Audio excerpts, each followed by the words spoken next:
नमस्कार, सत श्री अकाल, गुड आफ्टरनून। मैं CA Kuldeep Gupta, vice chairman Jaipur branch, आप सबका हार्दिक स्वागत करता हूँ ये 2 घंटे की वर्चुअल सीपी मीटिंग में, जो कहीं न कहीं एक नया टॉपिक हो सकता है बहुत सारे यंग मेंबर्स के लिए, कुछ रिवीजन के लिए टॉपिक हो सकता है एक्जिस्टिंग जो फेलो मेंबर हैं उनके लिए और अदर इसका सबसे बड़ा फ़ायदा जिस टॉपिक का जब मैं और रघुवीर सर इस टॉपिक के लिए डिस्कशन जब कर रहे थे ऐसा ही कि हम क्या टॉपिक करें।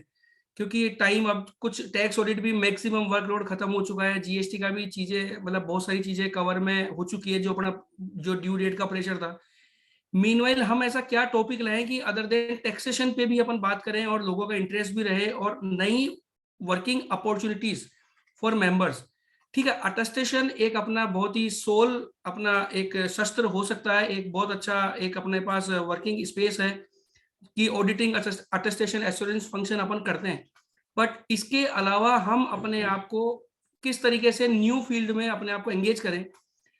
कुछ सालों तक तो चलो दिल्ली, मुंबई, नोएडा, बेंगलोर ऐसी सब चीजों जो शहर थे बड़े मेट्रो सिटीज की बात करते हैं, चेन्नई में इन सब में ही सोसाइटीज पे जो रेजिडेंशियल वेलफेयर जो सोसाइटीज होती है या मल्टी स्टोरी बिल्डिंग्स होती है उन सब में होता था। बट नाउ डेज जयपुर में भी और जयपुर के आसपास के जो भी जैसे बड़े जो शहर है उनमें भी residential G+2, G+4, G+5, G+10 इस मल्टी स्टोरी बिल्डिंग का कॉन्सेप्ट चालू हो गया है, भले ही वो कॉमर्शियल हो, भले ही वो रेजिडेंशियल हो। कुछ हफ्ते पहले मैं मेरे घर पे भी जब मैं बात कर रहा था तो मेरा भी मल्टी स्टोरी बिल्डिंग में मेरा घर है, तो वहीं पे ऐसे ऐसे बात चली तो बोले सी साहब आप बताइए अपने जो सोसाइटी बनी हुई है इसके लिए क्या क्या कंप्लाइंसेस हो सकती है। तो कहीं ना कहीं जब इंसिडेंस हुआ तो कहीं ना कहीं मैं एक बार के लिए ब्लैंक था कि मुझे ये नहीं पता था कि इसके लिए क्या कंप्लाइंसेस होनी चाहिए, क्या होती है, क्या हम करते हैं और क्या मैं सजेस्ट करूं। राइट। तो हमें ये लगा कि कहीं ना कहीं हो सकता है कि ये टॉपिक अपने लिए यंग मेंबर्स के लिए एक नई बिजनेस अपॉर्चुनिटीज के लिए काम करें। बहुत सारे क्लाइंट जो अपने एग्जिस्टिंग क्लाइंट हैं उनके भी बहुत सारे रेजिडेंशियल वो लाइन में भी होंगे, रियल एस्टेट में भी होंगे, उनकी भी सोसाइटीज वगैरह ये सब चीजें बनती है। साथ ही साथ ट्रस्ट जो कि हमेशा से ही एक ट्रस्ट वर्दी और कहीं ना कहीं गवर्नमेंट के नजरिए से वो एक अलग एंगल का एक सब्जेक्ट होता है कि ट्रस्ट पता नहीं उस पर ट्रस्ट इतना आ नहीं पाता, बन नहीं पाता, बना नहीं पाते। ये सारे सवाल ऐसे हैं जिनके लिए आज हमारे एज पर नहीं चाहिए, बट जो जो जो जो एंथुजियाज्म और जो एक्टिवनेस है उसके हिसाब से बात करूं तो आज हमारे स्पीकर है सी रघुवीर सिंह पुनिया जी। जब सर से बात हुई थी प्रोफाइल के लिए तो मुझे लगा कि शायद रघुवीर सर के बारे में शायद उनको खुद को इतना पता नहीं होगा जितना हम सब लोग जानते होंगे इन सब के बारे में, क्योंकि इतने पब्लिक डोमेन में भी रहते हैं, बड़े एक्टिव है, बड़े हंसमुख स्वभाव के भी हैं और हमेशा कुछ ना कुछ नई चीज नए तरीके से, भाई नई चीज पुराने तरीके से करो तो शायद हो सकता है इतना इम्पैक्टफुल अपने किसी के ऊपर इतना नहीं छोड़े किसी पे प्रभाव, बट नई चीज और नए तरीके से जो इनका जो अंदाज है वो कहीं ना कहीं हमें सबको प्रभावित करता है। और सबसे बड़ी चीज जो मैं इनसे प्रभावित हूँ अदर देन प्रोफेशनल प्लेटफॉर्म, कि ये अपने आप को कैसे परफॉर्म करते हैं, अपने आप की ब्रांडिंग कैसे करनी है, हम सब प्रोफेशनल्स को इन सब चीजों से सीखना चाहिए। क्योंकि कहीं ना कहीं हमें अब जैसे जैसे टाइम बढ़ रहा है, टाइम चेंज हो रहा है, अपना वर्किंग स्टाइल चेंज हो रही है। जहाँ पे पहले 20-20 मिनट की टाइम मतलब लाइनें लगी हुई होती थी टोल रोड पे, वहां पे आज फास्ट टैग से विद इन मतलब 10 सेकंड में आप रोड क्रॉस कर रहे हैं। टेक्नोलॉजी ड्रिवन 5G टेक्नोलॉजी कहीं ना कहीं यूज है। उन सब चीजों में हम अपने आप को कैसे लोगों तक पहुंचाएं, हम क्या कर रहे हैं और क्या नहीं कर रहे हैं, क्या हमें क्या करना चाहिए, हमें क्या नहीं करना चाहिए, हम किसी काम को कैसे करें और किस काम को कैसे नहीं करें। इन सब चीजों पे पिछले 3 सालों से तो मैं लगभग पुनिया सर से जुड़ा हुआ हूँ और रेगुलर इनसे अपडेट होता हूँ, तो हमारा सबका डिस्कशन भी पुनिया सर से भी होता है। तो हम इसी उस प्रयास में लगे हुए थे, जयपुर ब्रांच पिछले कुछ सालों से इसी प्रयास में है कि नए टॉपिक नए स्पीकर। तो मैं टॉपिक जो आज का है residential and compliances of society trust and residential welfare association, इस टॉपिक पे आने से पहले मैं जो आज जो भी मीटिंग अटेंड कर रहे हैं उन सभी मेंबर, यंग मेंबर या सीनियर मेंबर, उन सब से रिक्वेस्ट करना चाहूंगा कि आप में से कोई भी मेंबर जो इंटरेस्टेड हो किसी भी टॉपिक पे वर्चुअली कोई भी प्रोग्राम करने के लिए, आप सभी से रिक्वेस्ट है कि आप अपना इंटरेस्ट आप हमें जयपुर ब्रांच के किसी भी मैनेजमेंट कमेटी मेंबर को या जयपुर ब्रांच की मेल आईडी पे आप उस पर शेयर कर सकते हैं। क्योंकि हम चाहते हैं कि धीरे धीरे हम नए स्पीकर डेवलप करें, नए टॉपिक पे हमारा हमारा कंटेंट हो। सिर्फ टैक्सेशन, भले ही वो डायरेक्ट टैक्स और इनडायरेक्ट टैक्स अपन जीएसटी की बात करें वहां तक ही लिमिटेड ना हो, हमें नए, जैसा सोसाइटी ट्रस्ट अपने आप में, सोसाइटी में भी बहुत अच्छा स्कोप है। आप किसी भी चीज में ले लीजिए, कोऑपरेटिव का आप बात कर लीजिए, आप फूड डिपार्टमेंट के लिए ले लीजिए, आप पोल्यूशन डिपार्टमेंट का बात कर लीजिए, आप लेबर डिपार्टमेंट की बात कर लीजिए, नए वेजेस एक्ट पे बात कर लीजिए, नई इंफॉर्मेशन सिस्टम पे बात कर लीजिए, फोरेंसिक की बात कर लीजिए, और भी कई सारे, इवन इंश्योरेंस, एक्चुअली वैल्यूएशन हो गया, इंसॉल्वेंसी, ये बहुत सारे सेगमेंट्स ऐसे हैं कि जिसमें, और नया जो रघुवीर सर के गाइडलाइन में हमने किया था एक आर्बिट्रेशन, वो भी एक कहीं ना कहीं बहुत अच्छा स्कोप आने वाले टाइम में हम सबके बीच में रहेगा। तो इन सब चीजों में या और भी कोई नया टॉपिक आप कोई भी इंटरेस्टेड हो तो आप एज ए स्पीकर या एज ए कोई स्पीकर, एज ए कन्वीनर, किसी भी तरीके से ब्रांच से जुड़ना चाहें, आप सबसे रिक्वेस्ट है कि प्लीज आप हमें, किसी को भी ब्रांच कमेटी मेंबर को, मुझे, किसी को भी आप बता सकते हैं, जिससे हम आने वाले प्रोग्रामों को उसी अकॉर्डिंग हम प्लान करें। आज के स्पीकर के बारे में मैंने बताया रघुवीर पुनिया सर, जो कि एक बहुत ही वाइब्रेंट, बहुत ही यंग, हालांकि चांदी बहुत है बट वो अनुभव की है सर, ये तो जितनी है उतनी आप ये मान के चलिए हमें अनुभव मिल रहा है, और ये उसी से कॉन्फिडेंस भी आता है कहीं ना कहीं। तो सर का जो टॉपिक जो हम आज का हम ले रहे हैं वो है रजिस्ट्रेशन एंड कंप्लायंसेस। चूंकि ट्रस्ट का टैक्सेशन कैसे होगा, सोसाइटी का रजिस्टर मतलब टैक्सेशन कैसे होगा, उसके क्या है, उन पे तो अधिकतर हमारे पास कंप्लायंसेस, हमारे टॉपिक सेशन होते हैं। बट सबसे पहले बात आती है कि ट्रस्ट किसका बनना चाहिए, सोसाइटी कैसी बननी चाहिए। आज 15 माले की बिल्डिंग है तो उसका किस तरीके से बनना चाहिए, बिल्डर को क्या फायदा, क्या नुकसान हो सकता है, जो वहाँ के रेजिडेंट है उनके लिए क्या हो सकता है, टेनेंट के लिए किस तरीके से, क्या किस तरीके का फॉर्मेशन हो, क्या टर्म्स एंड कंडीशन रहे, क्या प्रोसेस है, कौन सा डिपार्टमेंट में इसमें करना पड़ेगा, कहाँ पे इसका रजिस्ट्रेशन होगा, रजिस्ट्रेशन के बाद में उसकी क्या कंप्लायंसेस करनी पड़ेगी, क्या रिटर्न जाएगी, क्या एनुअल अकाउंट्स बनेंगे, क्या उसके एनुअल ऑडिट होगी, और इन सब चीजों को लेके आज हमारे बीच में रघुवीर पुनिया सर इस पर पूरा व्याख्यान देंगे। तो एक बार पुनः मैं आप सभी का स्वागत करता हूं और रिक्वेस्ट करता हूं रघुवीर पुनिया सर से कि जो ये टॉपिक है उसके ऊपर अपना व्याख्यान दे। ओवर टू रघुवीर सर।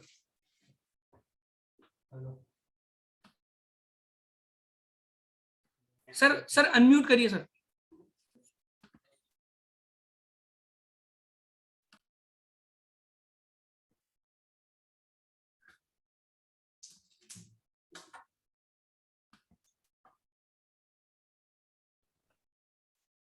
थैंक यू केडी भाई। और आज मैं भाग्यशाली हूं कि आज के टॉपिक को मॉडरेट कर रहे हो आप सीए कुलदीप गुप्ता जी।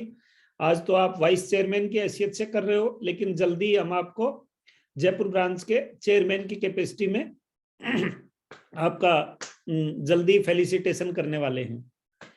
और मेरा आज के टॉपिक के बारे में जो ब्रॉडर व्यू रहेगा वो ये रहेगा कि हमारे प्रोफेशनल्स के लिए इस टॉपिक पे प्रैक्टिस का स्कोप कहाँ कहाँ है।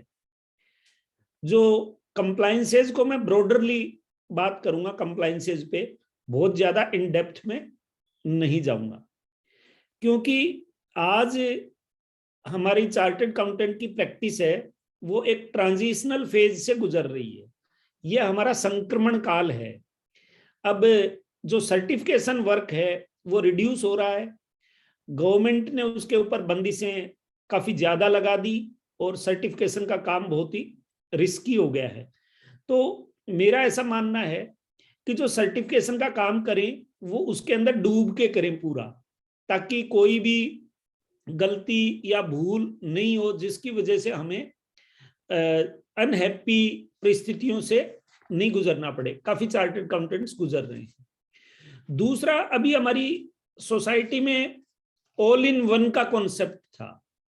अब धीरे धीरे ऑल इन वन का कॉन्सेप्ट है ये आउटडेटेड कॉन्सेप्ट हो चुका कि, लेकिन चार्टर्ड अकाउंटेंट के ये बात अभी भी समझ में आ नहीं रही है।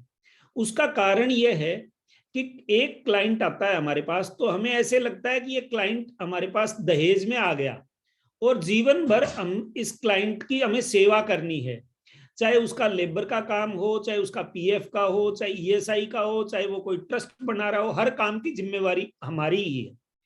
दूसरी बात, वो क्लाइंट आके अपना ओपनिंग रिमार्क यहां से शुरू करता है, आप तो चार्टर्ड अकाउंटेंट हो, आप तो सब चीजें जानते हो। तो अपने को एक तो ये ईगो खत्म करना है हमारा कि मैं सब जानता हूं। नहीं भैया, मैं सब नहीं जानता, क्योंकि जब तक आप सब जानते हो, जब तक आपकी जो क्रेडिबिलिटी सोसाइटी की नजर में एक एमबीबीएस डॉक्टर से ज्यादा नहीं रहेगी। और आज आप एज ए कस्टमर बनके, एज ए क्लाइंट बनके सोचो कि एमबीबीएस डॉक्टर से कोई ट्रीटमेंट करवाना चाहता है क्या? पहले के टाइम पर तो थोड़ा बहुत कोई सर्दी जुकाम हो जाता था तो एमबीबीएस डॉक्टर से ट्रीटमेंट करवाने के लिए चले जाते थे हम। लेकिन अब कोविड के बाद में तो सर्दी जुकाम का ट्रीटमेंट भी एमबीबीएस डॉक्टर से नहीं करवाते। हर जगह हमें स्पेशलाइजेशन चाहिए, सुपर स्पेशलाइजेशन चाहिए, सुपर के भी बाद में सुपर डुपर स्पेशलाइजेशन और चाहिए। यानी पीडियाट्रिशियन है, पीडियाट्रिशियन के बाद में पीडियाट्रिक सर्जन है, पीडियाट्रिक सर्जन के बाद में भी वो सिर्फ कोई ऐसा है जो आंत की सर्जरी करता है छोटे बच्चों की। मतलब सुपर स्पेशलाइजेशन का दौर है। तो चार्टर्ड अकाउंटेंट को भी अब ये बात समझनी होगी कि हम हमारे सुपर स्पेशलाइजेशन के एरिया में, या कम से कम सुपर स्पेशलाइजेशन नहीं तो स्पेशलाइजेशन के एरिया में तो हमें जाना ही होगा। अब हम स्पेशलाइजेशन के एरिया में कैसे जाएं? हमें चार्टर्ड अकाउंटेंट्स को सब, जब हम सीए करते हैं तो दुनिया भर का सिलेबस पढ़ा दिया जाता है और जैक ऑफ ऑल बना दिया जाता है कि आप हर मर्ज की दवाई हो। आपको लेबर लॉ भी पढ़ा दिए, अकाउंटेंसी भी पढ़ा दी, पीएफ एक्ट भी पढ़ा दिया, ट्रस्ट एक्ट भी पढ़ा दिया, सब कुछ पढ़ा दिया, दुनिया का पूरा सिलेबस पढ़ा दिया। और हम इतनी मेहनत करते हैं और हमारा रिजल्ट इतना कम रहता है, तो हमें जब हम प्रैक्टिस में उतरते हैं उस समय हमको सारे एक्ट की कंप्लायंसेस, सारे एक्ट मोटे मोटे याद भी रहते हैं। लेकिन अब गवर्नमेंट कोई भी कानून बनाती है वो बहुत ज्यादा सोच समझ के नहीं बनाती, उसके ऊपर बहुत ज्यादा वर्किंग करके नहीं बनाती। वो एक जनरल आइडिया सा ड्रॉ करती है और उसके अंदर रेगुलर बेसिस के ऊपर वो कोई भी लॉ है वो नोटिफिकेशन, सर्कुलर्स और गाइडलाइंस के बेस पर डेवलप हो रहा है। जैसे जीएसटी लॉ को हम देख रहे हैं, कंपनी लॉ को देख रहे हैं, ऐसे ही इंसॉल्वेंसी एंड बैंक्रप्सी कोड को देख रहे हैं। तो कोई भी लॉ है वो ग्रेजुअली डेवलप होने लग गया। अब अपने आप में कोई परफेक्ट लॉ नहीं बन रहा है, उसके ऊपर रोजाना कोई रेगुलेशन आ गया, कोई रूल आ गया, कोई नोटिफिकेशन आ गया, कोई सर्कुलर आ गया। इसलिए हम जैक ऑफ ऑल अब नहीं बने रह सकते। तो मैं अब यहां से शुरू कर रहा हूं कि आज का सेशन हम ले क्यों रहे हैं। हमारे सामने हमारा विजन बिल्कुल क्लियर होना चाहिए। तो जो मैं पूरी ऑडियंस से रिक्वेस्ट करूंगा कि वो अपने आप को दो भागों में बांट ले। कैसे? एक तो इसको सुनने के बाद में ये तैयार हो जाए कि हमें इस फील्ड में सुपर स्पेशलाइजेशन करना है, और दूसरा वो कि हल्की सी जनरल अवेयरनेस रहे हमारे पास। हमें बस हल्का सा ध्यान रहे कि हम हमारे क्लाइंट को ये एडवाइस कर दें कि भैया इसमें काफी सारी कंप्लायंसेस, अभी काफी सारा लॉ में चेंज हुआ है, आपको ये करना पड़ेगा। बस ये नहीं है कि उसकी गहराई में नहीं उतरना होता, हमको एक जनरल अवेयरनेस चाहिए अगर हम उसके सुपर स्पेशलाइजेशन नहीं है। दूसरी कैटेगरी वो है जो सुपर स्पेशलाइजेशन करना चाहती है। तो जो सुपर स्पेशलाइजेशन करना चाहती है वो आज ही ये सारे के सारे एक्ट खरीद लाए। 4 एक्ट हैं, मैं बताऊंगा। 3 एक्ट पे बात हुई है, 5 एक्ट हैं, उसको 5 एक्ट खरीद के लाने हैं। सस्ते सस्ते एक्ट हैं, कोई 100 रुपए का, कोई 150 रुपए का और कोई 50 रुपए का, या नेट से डाउनलोड कर लेंगे। 500 एक्ट को एक बार पढ़ लें और बाकी काम अपने आप सिखा देता है। अगर आप किसी एक फील्ड का काम करोगे तो आपको डिपार्टमेंट की लाइजनिंग भी समझ में आ जाएगी और पेपर फॉर्मेलिटी भी समझ में आ जाएगी। एक्ट को, रूल्स को तो एक बार गो थ्रू हो गए तो हमारे समझ में आ गया। और अल्टीमेटली स्कोप कहाँ कहाँ है, कौन से एक्ट में कितना स्कोप है अगर कोई सुपर स्पेशलाइजेशन करना चाहे तो। और सबसे लास्ट में मैं लूंगा जो अभी केडी भाई ने बताया कि अभी एक नया लॉ नोटिफाई हुआ है, राजस्थान अपार्टमेंट ओनरशिप एक्ट 2015। ये एक्ट पेश तो 2015 में हो गया था, लेकिन हमारी विधानसभा में 2019 में पास हुआ है और इसके रूल्स हैं ये अगस्त 2020 में नोटिफाई हुए हैं। उसमें काफी स्कोप है। जो अभी केडी भाई ने कहा कि हमारी जो हम फ्लैट ओनर्स जो हैं वो आपस में बात कर रहे थे, तो उसको मैं काफी डिटेल में डिस्कशन करूंगा। राजस्थान अपार्टमेंट ओनरशिप एक्ट और जो सोसाइटी बन रही है उसके बारे में। एक दूसरा मैं रिक्वेस्ट करूंगा कि चैट बॉक्स में हो सकता है चैट आ गई हो काफी सारी या आएंगी कि मेरे पास कोई पीपीटी वगैरह नहीं है, कोई मटेरियल नहीं है। ये जो एक्ट है ना, इन्हीं से ही मैंने ये मेरे रफ कागज तैयार किए हैं। ये किसी को चाहिए तो मैं ये व्हाट्सएप कर दूंगा। बाकी कोई पीपीटी के लिए उसके लिए रिक्वेस्ट न करें, क्योंकि कोई पीपीटी मेरे पास नहीं है, न मुझे पीपीटी बनानी आती, न मैंने कभी बनाई। तो फ्रेंड्स, हम चार्टर्ड अकाउंटेंट्स स्टॉक इकट्ठा करते रहते हैं। मैं इसको थोड़ा एक ट्रेडर या मैन्युफैक्चरर की भाषा में बात करें तो ज्ञान का स्टॉक इकट्ठा करते रहते हैं, लेकिन वो जनरल अवेयरनेस करनी है और उससे ज्यादा डीप में ज्ञान वही लेना है जो हमारा सेलेबल हो, जिसका मार्केट हो, जिसको हम सेल कर सकते हैं। जैसे फॉर एग्जांपल मेरे पास ट्रस्ट और सोसाइटी का काफी काम है, लेकिन उसके बावजूद मैं ट्रस्ट और सोसाइटी का रजिस्ट्रेशन मैं नहीं करवाता, मैं आउटसोर्स कर रखा है मैंने काम। तो कई बार कुछ काम ऐसे होते हैं, जैसे मान लो मेरे पास साल में 2 सोसाइटी का रजिस्ट्रेशन का काम आया, तो मैंने 2 सोसाइटी का रजिस्ट्रेशन करवाना सीख लिया। तो लेकिन 2 में मेरे रेवेन्यू कितना आएगा और मेरी एनर्जी कितनी कंज्यूम हो जाएगी, और मैं टाइम पर क्लाइंट को डिलीवरी भी नहीं दे पाऊंगा, क्योंकि वो मेरा कोर कॉम्पिटेंसी का काम नहीं है। कोर कॉम्पिटेंसी फ्रेंड्स तभी बनेगी जब आपके पास रिपीट वर्क आएगा। दूसरे आपके दोस्त, आपके साथी, दूसरे चार्टर्ड अकाउंटेंट हमारे पास वो काम रेफर करेंगे। एक आदमी 100 सोसाइटी का रजिस्ट्रेशन साल में करवाएगा तो उसके लिए यूं चुटकी का काम हो जाएगा सोसाइटी का रजिस्ट्रेशन करवाना। जैसे कंपनी सेक्रेटरी वगैरह कंपनी का इनकॉर्पोरेशन करवाते हैं, सोसाइटी का, ट्रस्ट का रजिस्ट्रेशन इतना आसान हो जाता है, क्योंकि अगर उसमें बहुत ज्यादा फीस लेंगे हम तो जो ये रजिस्ट्रेशन वगैरह के काम ऐसे हैं जिनमें कंपटीशन बहुत ज्यादा है। अभी तक टोटली लगभग 90% काम है उसमें नॉन प्रोफेशनल लोग हैं, यानी जो आरएमपी डॉक्टर काम कर रहे हैं अभी तक, या जो मान लो जो ट्रांसपोर्ट के जो कंसल्टेंट है ना, जो ट्रांसपोर्ट आरटीओ ऑफिस के सामने जो ड्राइविंग लाइसेंस बनाने वाले कंसल्टेंट हैं, मैं उनकी कोई क्रिटिसाइज नहीं कर रहा, लेकिन अभी तक वो काम कर रहे हैं। उनका अपना एक लिमिटेड दायरा है।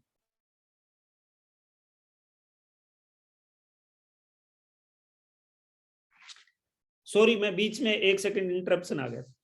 तो उनको अपनी एक लिमिटेड दायरा है, वो डिपार्टमेंट के लोगों से पूछ के अपना काम चला लेते हैं, क्योंकि उनको लॉ और एक्ट उनको नहीं पढ़ना आता, और अगर कोई थोड़ा सा भी टिपिकल मैटर आ जाता है तो वो कर नहीं पाते हैं, क्योंकि उनको बेसिक लॉ की समझ नहीं है। और ये काम बेसिक लॉ की जिसको समझ है वही एडवांस वर्जन कर सकता है। तो मैं इनके हल्के हल्के जो कंप्लायंस हैं उनकी बात करता रहूंगा, और साथ साथ में आपको यह नजर रखनी है कि आपके लिए प्रैक्टिस का कहां से स्कोप डेवलप हो सकता है। मैं ऑलवेज ये कहता हूं चार्टर्ड अकाउंटेंट को कि जिसमें हमारे रेवेन्यू जनरेट हो सकती हो वहां फोकस करना है, और एक छोटा काम भी पकड़ लेंगे हम। जैसे डॉक्टरों में देखो आप, स्किन स्पेशलिस्ट मेरे घर के पास में यहाँ संदीप माथुर वगैरह हैं, उनके यहाँ बारी नहीं आती। ऋषि भार्गव साहब के रिटायर होने के बाद भी बारी नहीं आती। कान वाले के ले लेंगे, जो सबसे छोटा ईएनटी का डॉक्टर होता है, उसके भी कोई बारी नहीं आती। आंख वाले की भी बारी नहीं आती, लेकिन उन्होंने नो बोलना सीखा है कि नहीं भैया ये काम मैं नहीं करता। चार्टर्ड अकाउंटेंट के मुंह से नो शब्द नहीं निकलता। चार्टर्ड अकाउंटेंट कहेगा अच्छा मैं ये भी करता हूं, अच्छा मैं ये भी करता हूं, अच्छा मैं ये भी करता हूं, अच्छा मैं ये भी करता हूं। अब कई बार बात आती है कि तो हम क्या करें, क्लाइंट को सर्विसेज कैसे दें। क्लाइंट को सर्विसेज देने के 2 मॉडल हो सकते हैं। एक मॉडल तो है कि आप एक्सटर्नल नेटवर्किंग करें, आउटसोर्स करें, अपने दोस्तों के साथ में काम शेयर करें। दूसरा इंटरनल, आप अपने यहाँ डिवीजन बनाएं, जो जिस तरह से कालानी एंड कंपनी ने अपने डिवीजन बना रखे हैं। वहां पर प्रकाश परवाल जी हैं, वो सिर्फ ट्रिब्यूनल का ही काम कर रहे हैं। जगदीश सोमानी जी हैं, वो स्क्रूटनी का ही काम कर रहे हैं। इस तरह से अपने इन हाउस डिवीजन बनाएं। अगर इन हाउस पूरे डिवीजन नहीं बन सकते तो इन हाउस 2-3 डिवीजन बना सकते हैं। कई बार यूं कहते हैं कि नहीं कालानी एंड कंपनी तो बहुत बड़ी, आप उसका एग्जाम्पल कैसे देते हो। नहीं, छोटे एग्जाम्पल भी खूब है। मेरे दोस्त मेरे से एक बैच सीनियर थे, हेमंत सक्सेना जी, आप लोग जानते होंगे। उनको मैंने देखा, उन्होंने इसी मॉडल पे काम किया। वो 4 पार्टनर हैं, हेमंत सक्सेना जी, बीएल गुप्ता जी, मनोज जैन, सुनील जैन। चारों को मैंने देखा कि एक दूसरे के काम में उन्होंने कभी इंटरफेयर नहीं की। प्रैक्टिस के वेरी फर्स्ट डे से, जब वो स्ट्रगलिंग थे उस टाइम पर भी, सबने अपना अपना एक एक डोमेन बांट कर रखा। तो आजकल जो नए प्रैक्टिशनर हैं, 2 3 लोग, 4 लोग, 5 लोग साथ में प्रैक्टिस करते हैं, वो अपना डोमेन डिस्ट्रीब्यूट करके रखें और एक्सपर्टाइजेशन की ओर जाएं। यही सफलता की कुंजी है। चाहे छोटे से छोटा काम पकड़ लें, ये टेंशन नहीं करनी। हमें डर ये लगता है कि मैं नो बोलूंगा, मेरा क्लाइंट चला गया, मेरी कमाई कम हो गई। नहीं, आपको मेंटल पीस मिलेगी और स्पेशलाइजेशन मिलेगा, और 2 से 3 साल के बाद में खूब काम आएगा। जैसे सोसाइटी और ट्रस्ट की बात करें, कोई प्रोफेशनल कंसल्टेंट करने वाला ही नहीं है। अगर कोई भी इस काम को पकड़ के करने लग जाएगा तो इतना स्कोप है, मैं आगे डिस्कस करूंगा कहां कहां है। सबसे पहले अपन बात करते हैं ट्रस्ट की। ट्रस्ट के लिए आपको 2 कानून पढ़ने पड़ेंगे। एक अक्सर क्वेश्चन आता है कि क्या देवस्थान विभाग में ट्रस्ट का रजिस्ट्रेशन करवाना जरूरी है या नहीं। एक क्वेश्चन आता है कि क्या ट्रस्ट डीड के ऊपर नोटेरी के ठप्पे वाला ट्रस्ट चल जाएगा या सब रजिस्ट्रार के यहाँ रजिस्ट्रेशन करवाना जरूरी है। 2 और देवस्थान विभाग वाला हो गया। एक क्वेश्चन और आता है कि क्या देवस्थान विभाग में धार्मिक ट्रस्टों का ही रजिस्ट्रेशन होता है या चैरिटेबल का भी करवाना जरूरी है। सबसे पहले मैं इन तीनों क्वेश्चंस को एड्रेस करता हूं। तो ट्रस्ट के लिए सबसे पहले तो बेसिक लॉ हमें पढ़ना पड़ेगा, इंडियन ट्रस्ट एक्ट 1882। वो पूरी ट्रस्ट की फिलोसॉफी बताता है हमको कि ट्रस्ट में कितनी पार्टी होती हैं, ट्रस्ट है ये कॉन्ट्रैक्ट है, ट्रस्टी है, ट्रस्टी क्या होते हैं, ऑथर क्या होता है, और बेनिफिशियरी क्या होते हैं, ट्रस्टीज की राइट्स क्या होते हैं, ड्यूटीज क्या हो सकती हैं, ऑब्जेक्ट क्लॉज में चेंज कैसे हो सकता है, क्या हो सकता है। तो जो डॉक्यूमेंट ड्राफ्टिंग अपने आप में एक काम हो गया, उसके लिए आपको इंडियन ट्रस्ट एक्ट 1882 का पूरा ज्ञान होना चाहिए कि उसमें अमेंडमेंट का क्लॉज डलेगा नहीं डलेगा। तो सबसे पहला वर्क का स्कोप है, ट्रस्ट का डॉक्यूमेंट ड्राफ्ट करने की फीस आपको मिलेगी। दूसरा एक्ट ये पढ़ना पड़ता है जिसका नाम है the Rajasthan public trust act 1959। ये खरीद लें, 100 रुपए के आसपास का मिल जाएगा। The Rajasthan public trust act 1959। तो इसमें जब 59 में ये एक्ट पास हुआ तो ये कंडीशन डाल दी कि राजस्थान के अंदर कोई भी चैरिटेबल ट्रस्ट होगा, उसको पुराना गठित है उसको भी और फ्यूचर में होंगे उनको भी, देवस्थान विभाग में the Rajasthan public trust act 1959 में रजिस्ट्रेशन करवाना कंपलसरी है। हालांकि अगर कोई नहीं करवाता तो वो फांसी नहीं देते आज तक, इसलिए लोग करवाते नहीं है, लोगों को न नॉलेज है। लेकिन धीरे धीरे जिस तरह से सरकारें अपने कानूनों को कड़ा कर रही हैं, लेटर और सुनर ये कंपलसरी होने जाएगा। क्योंकि अभी सोसाइटीज रजिस्ट्रेशन एक्ट में भी अमेंडमेंट बिल, ये जो राजस्थान गवर्नमेंट का बजट सेशन आएगा, इसमें अमेंडमेंट बिल आ रहा है, उसमें काफी सारे आमूलचूल परिवर्तन कर रहे हैं, और किसी दिन इस ट्रस्ट एक्ट में भी चेंजेस आ जाएगा। तो एक ये एक्ट, 2 एक्ट हमें पढ़ने हैं। तो मैंने सबसे पहला कहा कि तो चैरिटेबल ट्रस्ट का देवस्थान विभाग में चैरिटेबल ट्रस्ट का भी रजिस्ट्रेशन करवाना जरूरी है। एक क्वेश्चन का मैंने आंसर दे दिया। दूसरा क्वेश्चन यह था कि क्या ट्रस्ट डीड की सब रजिस्ट्रार के यहां रजिस्ट्री करवाना जरूरी है या नहीं है, नोटेरी का ठप्पा चलेगा। देखिए, अगर कोई ट्रस्ट में इमूवेबल प्रॉपर्टी आ रही है पहले दिन से 100 रुपए से ज्यादा वैल्यू की, तब तो सब रजिस्ट्रार के यहां रजिस्ट्रेशन करवाना कंपलसरी है। अन्यथा नोटेरी का ठप्पा चलेगा, कोई दिक्कत नहीं है, वैलिड ट्रस्ट है। देवस्थान विभाग में रजिस्ट्रेशन करवाना जरूरी है, दोनों का ही है। दूसरे मैं कुछ और कारण बताता हूं आपको कि देवस्थान विभाग में रजिस्ट्रेशन न करवाने के क्या नुकसान है। आजकल क्या है कि अदरवाइज कोई ट्रस्ट का रिकॉर्ड तो होता नहीं है, आपको कोई भी ट्रस्ट में ट्रस्टी बढ़ाने हैं, कोई भी काम करना है, तो आपको अपनी मिनट बुक ही इंपॉर्टेंट डॉक्यूमेंट है, उसका मिनट बुक में एंट्री करके और बढ़ा लो। लेकिन कोई भी गवर्नमेंट अथॉरिटी है, वो गवर्नमेंट का जब तक ठप्पा नहीं लगा हुआ होता उस चीज को वैलिड नहीं मानती।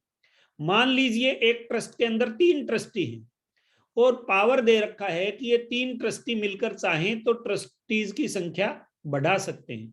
आपने बढ़ा लिया, अब आप किसी डिपार्टमेंट में दे रहे हो, रिजोल्यूशन पास कर दिया, वैलिड रिजोल्यूशन है कि ये ट्रस्टीज को तो हम नहीं मानेंगे। दूसरा, अगर कोई ट्रस्ट एजुकेशनल इंस्टीट्यूशन चलाता है, जैसे बिरला एजुकेशनल ट्रस्ट है उसमें, और ये इंडिया मेडिकल ट्रस्ट है, शायद इंडिया मेडिकल ट्रस्ट उसका नाम है, निम्स का जो ट्रस्ट था इंडिया मेडिकल ट्रस्ट नाम है उसका, उसमें एक्टिविटी चल रहे हैं। जो महात्मा गांधी का भी ट्रस्ट ही है, मुझे पूरा नाम याद नहीं, महात्मा गांधी हॉस्पिटल है, वो भी ओरिजिनली ट्रस्ट में था। तो जैसे स्कूल का एग्जांपल लेता हूं मैं, स्कूल वाले कहते हैं कि हमें एक स्कूल की मैनेजमेंट कमेटी में 15 लोगों को मेंबर बनाना है, जिसमें एक पेरेंट होने चाहिए, एक टीचर होना चाहिए, एक प्रिंसिपल होना चाहिए, एक डीओ होना चाहिए। अब आपने प्रस्ताव पास कर लिया कि ये स्कूल की मैनेजमेंट कमेटी होगी और ये 15 मेंबर होंगे, लेकिन वो शिक्षा विभाग मान्यता के लिए मना कर देगा, हम तो नहीं मानेंगे, गवर्नमेंट का ठप्पा चाहिए। अब आप कौन सी गवर्नमेंट का ठप्पा लगवाओगे? सब रजिस्ट्रार कोई रजिस्ट्री थोड़ी करेगा उस डॉक्यूमेंट की। देवस्थान विभाग में आपका रजिस्ट्रेशन है तो आप एक रिजोल्यूशन पास करके वो रिजोल्यूशन देवस्थान विभाग में सबमिट कर दो और वहां से सर्टिफाइड कॉपी लाके उनको दे दो, गवर्नमेंट का ठप्पा लगा हुआ है। आपका जीवन आसान हो जाएगा, लीगल कंप्लायंस भी हो जाएगी। और ये जरूरत रोज आना पड़ती है कि लिस्ट ऑफ ट्रस्टी दे दो, लिस्ट ऑफ ट्रस्टी आप दोगे, रिजोल्यूशन साथ में दोगे, कोई मानेगा नहीं। जब तक सरकारी ठप्पा नहीं होता कोई उस चीज को मानता नहीं है।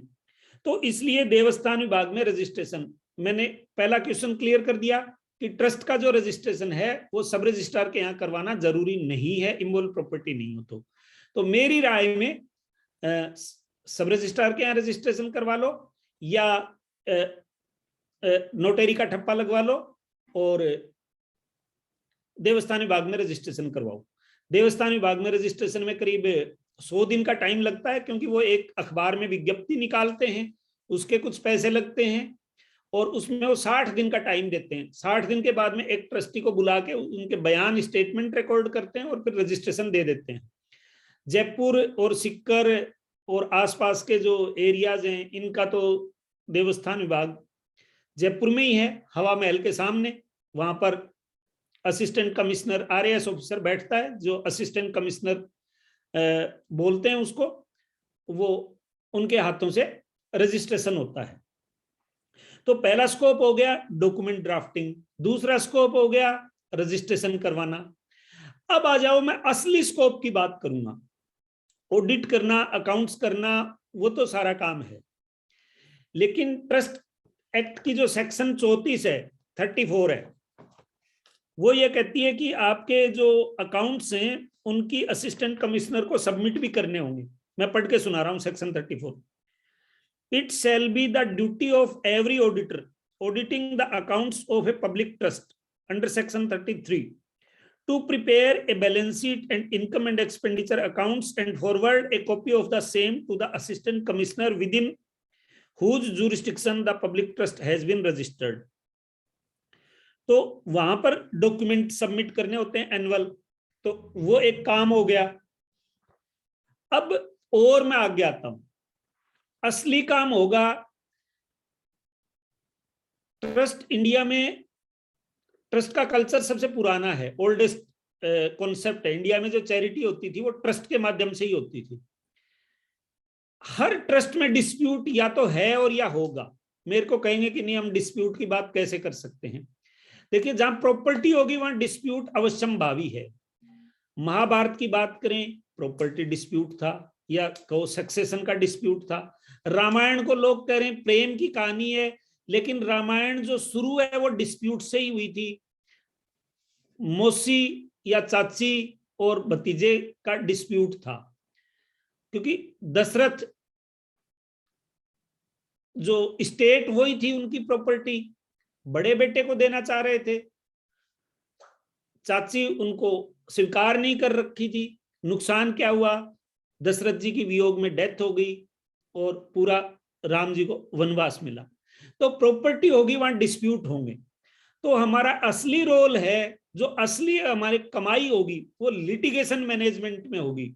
चाहे आप लिटिगेशन को सेटलमेंट करके, आर्बिट्रेशन करके, हालांकि लीगली ट्रस्ट में जजमेंट आ गया है सुप्रीम कोर्ट का कि ट्रस्ट का मैटर आर्बिट्रेशन से सोल्व नहीं कर सकते, लेकिन अगर भाईचारे से करना चाहें तो आर्बिट्रेशन से सोल्व हो जाएंगे। हमारे रिलीजियस ट्रस्ट है, उनमें झगड़े हैं, गलताजी में हमने देखा सबने। तो अल्टीमेटली जो डिस्प्यूट का काम होगा और उसको रिजोल्व करवाना है। मैं नहीं कहता आप लिटिगेशन करके करवाओ, कोई रजिस्ट्रेशन के लिए मना कर देते हैं तो वहां पर जो देवस्थान विभाग का असिस्टेंट कमिश्नर तो फैसला करता है, उसके बाद में जो कमिश्नर होता है उनके यहाँ अपील लगती है, उनकी कोर्ट है, असिस्टेंट कमिश्नर की अपनी कोर्ट होती है। तो एक टाइप का वो जुडिशियल टाइप का काम है, क्वासी जुडिशियल अथॉरिटी होती है पूरा। उसी तरह से यहाँ जयपुर में आप देखेंगे तो जो असिस्टेंट कमिश्नर का ऑफिस है उसके अंदर वही कोर्ट रूम की तरह से ही छोटा सा डिजाइन किया हुआ है, वैसे ही दोनों पक्षकारों को बैठने के लिए जगह है। आप देखेंगे तो आपको लगेगा कि हाँ ये वाकई में कोर्ट है, जैसे एसडीएम और तहसीलदार की कोर्ट होती है उसी टाइप की है कोर्ट होती है। तो ये प्रैक्टिस का स्कोप हो गया ट्रस्ट में। अगर कोई ये तय कर ले कि मेरे को एक्सक्लूसिवली ट्रस्ट का काम करना है और कोई काम नहीं करना, तो उसके लिए तो काम की कोई कमी नहीं है। ट्रस्ट अकेला ट्रस्ट से वो कमा के खा सकता है। अब मैं आ रहा हूं सोसाइटी पे। सोसाइटी के लिए एक सोसाइटी में जो एक कॉमन क्वेरी आती है, हमें ऑल ओवर इंडिया में काम करना है, क्या करना पड़ेगा? क्योंकि राजस्थान में जो सोसाइटी बनती है वो खुद ही लिखवा लेते हैं, कार्य क्षेत्र है वो राजस्थान राज्य तक सीमित रहेगा। बहुत सारे लोग ऑल ओवर इंडिया में काम करना चाहते हैं, उसके लिए क्या तरीका अपनाएं? उसमें एक भ्रांति है, मैं क्लियर कर देता हूं कि ओरिजिनली जो सोसाइटी लॉ है वो 1860 में का बना हुआ है। जब ब्रिटिशर्स ने कानून बनाने की शुरुआत की इंडिया में, तो इनिशियल कानूनों में से एक कानून है, कॉन्ट्रैक्ट एक्ट 1872 का है, लेकिन सोसाइटी का एक्ट उन्होंने 1860 में ही बना दिया था। तो सोसाइटीज रजिस्ट्रेशन एक्ट 1860। अब चूंकि सोसाइटी सब्जेक्ट है वो स्टेट गवर्नमेंट का सब्जेक्ट हो गया, अंग्रेजों का बनाया हुआ लॉ था तो वो सेंट्रल लॉ था, सेंट्रल गवर्नमेंट का लॉ था। अब ये स्टेट सब्जेक्ट आ गया, तो स्टेट सब्जेक्ट हुआ तो हर राज्य ने अपने अपने कानून बनाने शुरू कर दिए। तो जैसे 47 में देश आजाद हुआ, 11 साल तक तो हमारे वही 1860 का कानून चला। 11 साल बाद में हमने हमारा अलग कानून बना लिया, राजस्थान सोसाइटीज रजिस्ट्रेशन एक्ट 1958। अब अगर कोई राजस्थान में सोसाइटी रजिस्टर्ड होगी तो वो राजस्थान सोसाइटीज रजिस्ट्रेशन एक्ट 1958 में रजिस्टर्ड होगी। हरियाणा ने 2013 में अपना एक्ट बना लिया, उत्तराखंड का भी अपना एक्ट है, ज्यादातर सरकारों ने अपने अपने एक्ट बना लिए। लेकिन दिल्ली में अभी एक्ट नहीं है, तो दिल्ली में कोई रजिस्ट्रेशन होना है तो वो 1860 के एक्ट से होगा, क्योंकि दिल्ली गवर्नमेंट ने अपना कोई एक्ट नहीं बना रखा।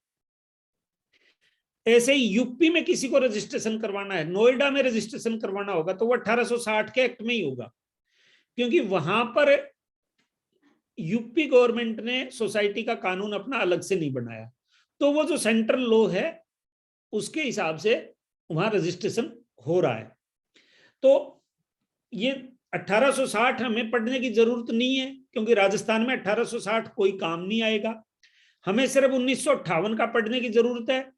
1958 के हिसाब से रजिस्ट्रेशन होगा, ऑनलाइन पोर्टल पे रजिस्ट्रेशन होता है। तो आपस में 1860 के कानून का और 1958 का मैंने आपको संबंध बता दिया, क्योंकि ये कंफ्यूजन रहता है। अब मैं उस अगले प्रश्न का जवाब देता हूं कि कुछ लोग कहते हैं हमें ऑल ओवर इंडिया लेवल पर काम करना है, उसके लिए क्या करना होगा? उसके दो तरीके हैं।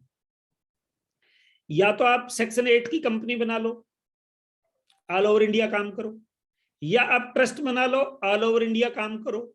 लेकिन अगर कोई सोसाइटी पहले से बनी हुई है 1958 में राजस्थान में, और वो चाहता है कि मैंने तो सोसाइटी बना ली, अब मैं अलग से ट्रस्ट या सेक्शन 8 की कंपनी क्यों बनाऊं, दो बीमारी क्यों पालूं, मैं तो इसी में ही काम करना चाह रहा हूं।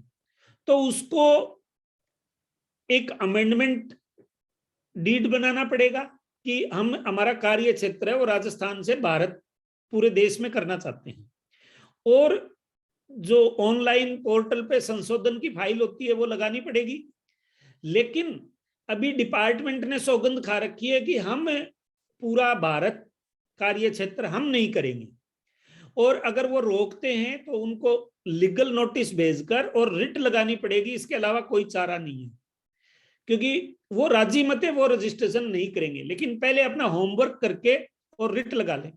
मेरे पास कम से कम 15 से 20 लोग आए कि हमें ऑल ओवर इंडिया की सोसाइटी करवानी है, हमारी पुरानी सोसाइटी है। मैंने कहा भाई साहब नहीं हो सकती, हाईकोर्ट में रिट लगानी पड़ेगी। तो लोग फेल हो जाते हैं रिट लगाने के लिए, वो कहते हैं नहीं नहीं कोई नहीं, वो घर चले जाते हैं, क्योंकि शौकिया लोग आते हैं, उनको वाकई में सीरियसनेस नहीं होती। तो सीरियसनेस है उनके लिए मैंने दो तरीके बता दिए।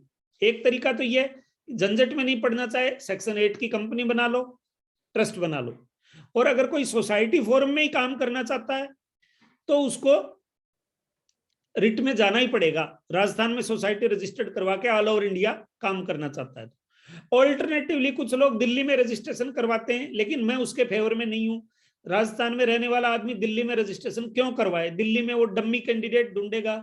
आजकल डम्मी का जमाना नहीं है, क्योंकि आजकल रिस्पॉन्सिबिलिटी आ गई, गवर्नमेंट बहुत स्ट्रिक्ट हो गई, और जो आदमी रेगुलर काम नहीं कर रहा है उस आदमी को सोसाइटी से ट्रस्ट से नहीं जोड़ना चाहिए, और अगर किसी को जोड़ रखा है तो उसको हटा दें, रिजाइन करवा लें, क्योंकि ये तकलीफ देगा आने वाले टाइम में, डिस्प्यूट का घर है। तो ये मैंने सोसाइटी का पूरा संबंध बता दिया, और एक से ज्यादा स्टेट में बनानी हो तो उसके लिए क्या तरीका है। फिर भी कोई कहे जी मेरे को तो दिल्ली में 1860 में करवा दो, तो करवा दो भैया, ले लो, लाख रुपए मांग लो, क्योंकि दिल्ली के 2 चक्कर लगाने पड़ेंगे, और उसमें मल्टीपल स्टेट के मेंबर करना, इस तरह से उन्होंने कुछ प्रोसीजर बना रखा है। तो वो 1860 में रजिस्ट्रेशन करवा लें। अब उसकी कंप्लायंसेस क्या क्या होती है सोसाइटी का, रजिस्ट्रेशन का प्रोसीजर, फीस बता देता हूं मैं पहले। सोसाइटी रजिस्ट्रेशन की फीस कितनी है? 3 फीस के स्लैब है मोटे मोटे जो अपने काम आएंगे। एक स्लैब तो है अगर गौशाला के लिए बनानी हो, जैसे राजस्थान गौ सेवा समिति, पिंजरापोल गौ सेवा समिति, तो उसके लिए मात्र 100 रुपए की रसीद कटेगी। अगर सरकारी स्कूलों के लिए आजकल समितियां बन रही हैं, प्रबंध समिति बन रही हैं सारे सरकारी स्कूलों के मेंटेनेंस के लिए, उसके लिए अगर कोई रजिस्ट्रेशन करवाना है तो 250 रुपए की रसीद कटेगी, और अदरवाइज 10,000 रुपए रजिस्ट्रेशन की फीस है। और पूरा काम ऑनलाइन होगा। पूरा सोसाइटी का जो कॉन्स्टिट्यूशन है वो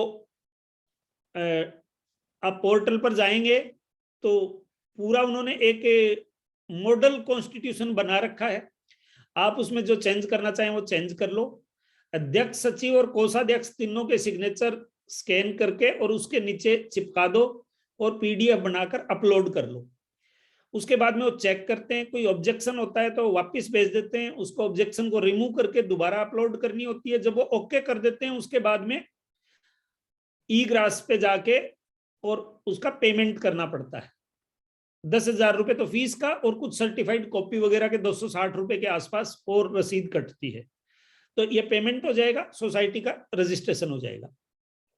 अब फिर मैंने वही बात कही कि ट्रस्ट के रजिस्ट्रेशन में, सोसाइटी के रजिस्ट्रेशन में ये रूटीन के काम हैं, इनमें कोई ज्यादा फीस मिलने वाली नहीं है।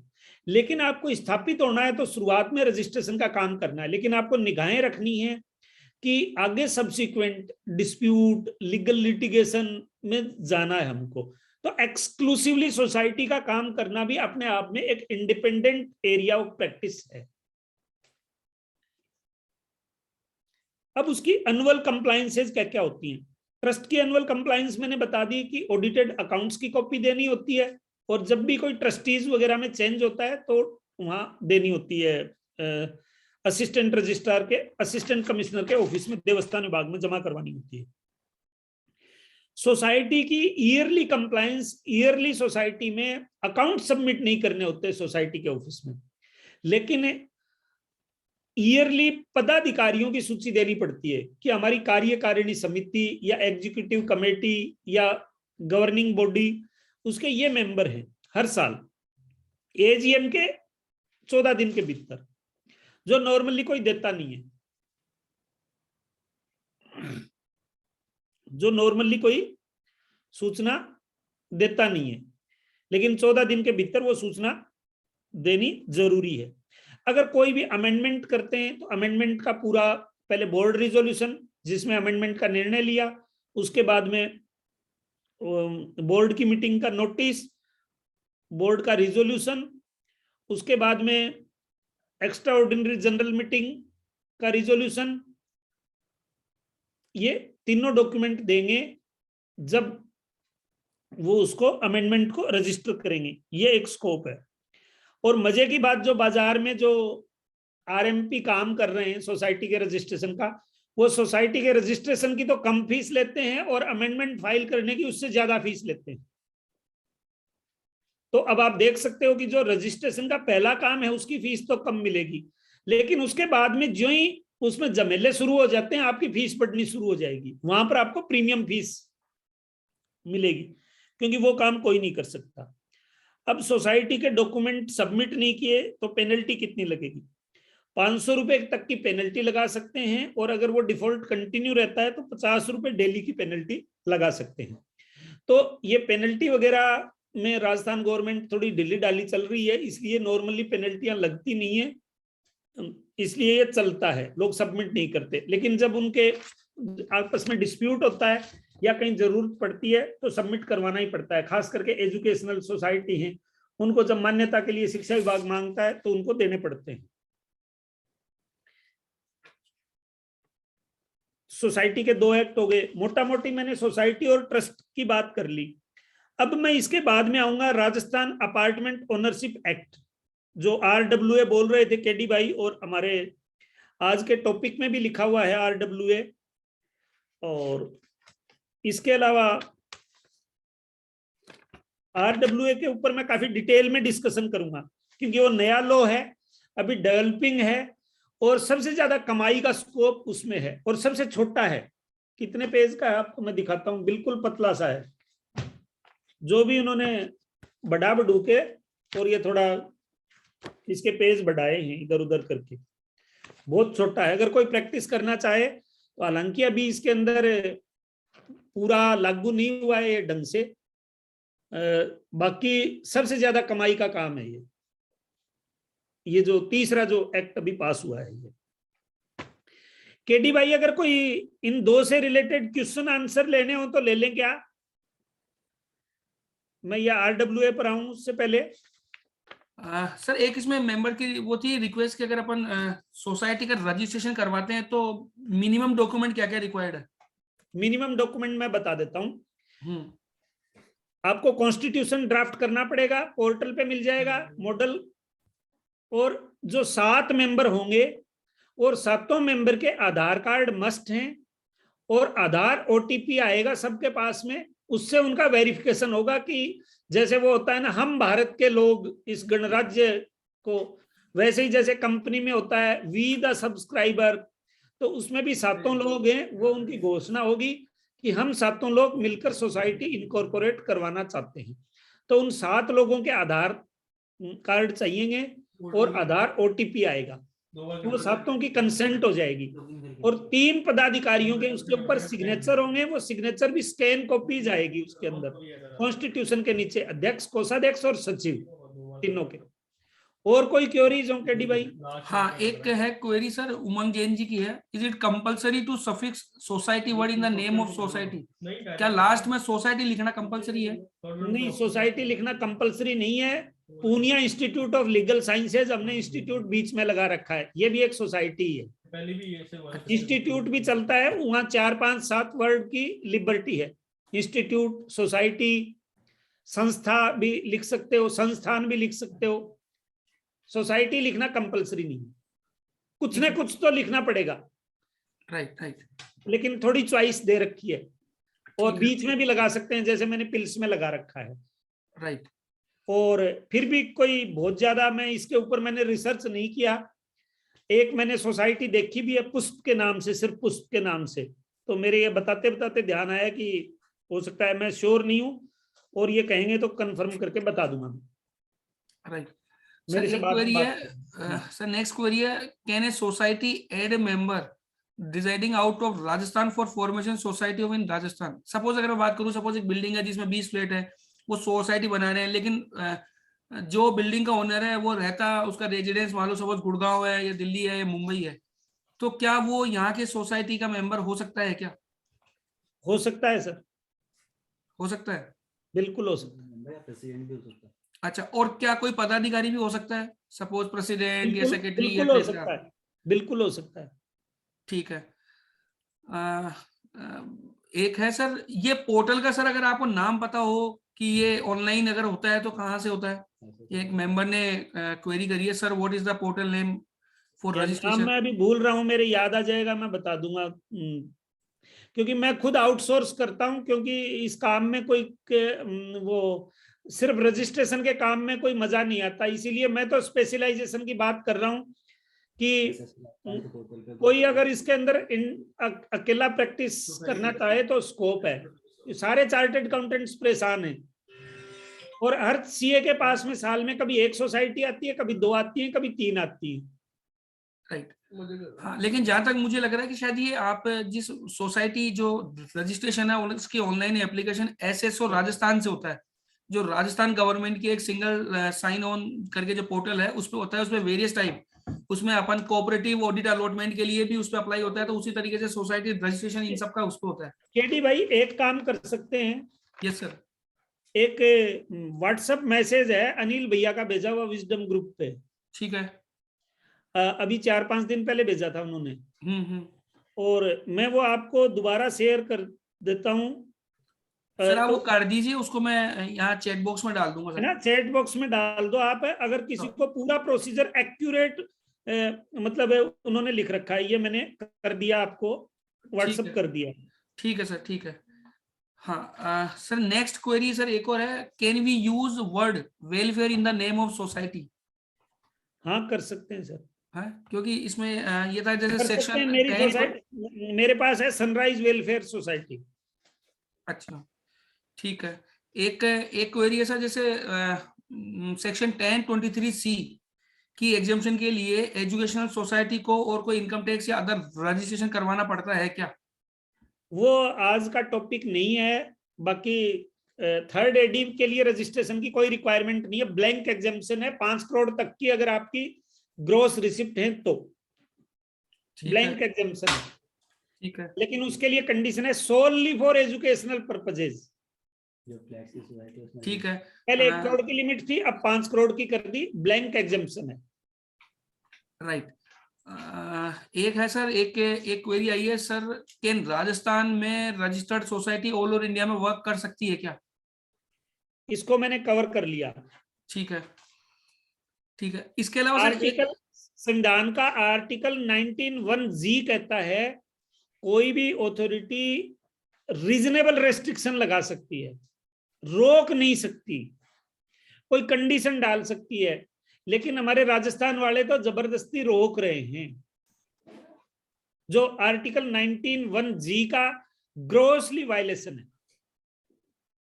ठीक है सर, एक क्वेरी ये है कि एक बिल्डिंग है, उसमें 20 फ्लैट है, ठीक है, और 20 में से क्या आपने कहा कि मिनिमम 7 उसमें रहने चाहिए, जो उसके जो सोसाइटी बनेगी, तो क्या बात 7 जने मिलके सोसाइटी बना सकते हैं क्या, बिना बाकी के 13 को कॉन्फिडेंस में लिए या बिना उनको बताएं या बिना उनके? और अगर बन सकता है तो क्या वो बिल्डर उनके वाली पर डिसीजन? बाद में आएंगे, बिल्डर वाली पर बाद में आएंगे, बिल्डर वाली मैं डिटेल में डिस्कस करूंगा। ठीक है सर। क्योंकि वो अच्छा कमाई का काम है। मैं तो ये देखता हूँ कि चार्टेड अकाउंटेंट्स को वो स्टॉक रखना चाहिए जो सेलेबल हो, और ये राइट सर। एडवाइस और नॉलेज है वो हमारा स्टॉक इन ट्रेड है, तो हमें ये, तो वो सबसे ज्यादा सेलेबल है और सबसे ज्यादा कमाई का स्कोप है उसमें, उसको मैं डिटेल में डिस्कस करूंगा ज्यादा। ठीक है सर। चालू करूं?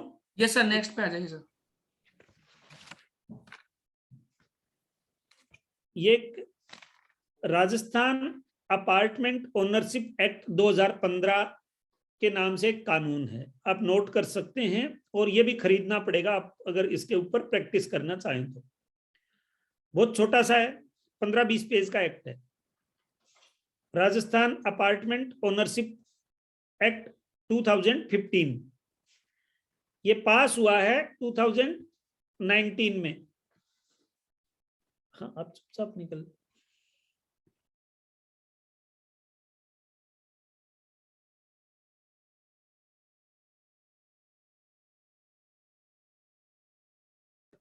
हाँ सॉरी, मैं थोड़ा सा कोई आ गए थे इसलिए उनकी तरफ मुखातिब हो गया था। ये 2019 में ये एक्ट पास हुआ। उसके बाद में एक्ट तो पास हो गया, रूल्स नोटिफाई नहीं हुए, लेकिन 20 अगस्त 2019 को रूल्स भी नोटिफाई हो गए।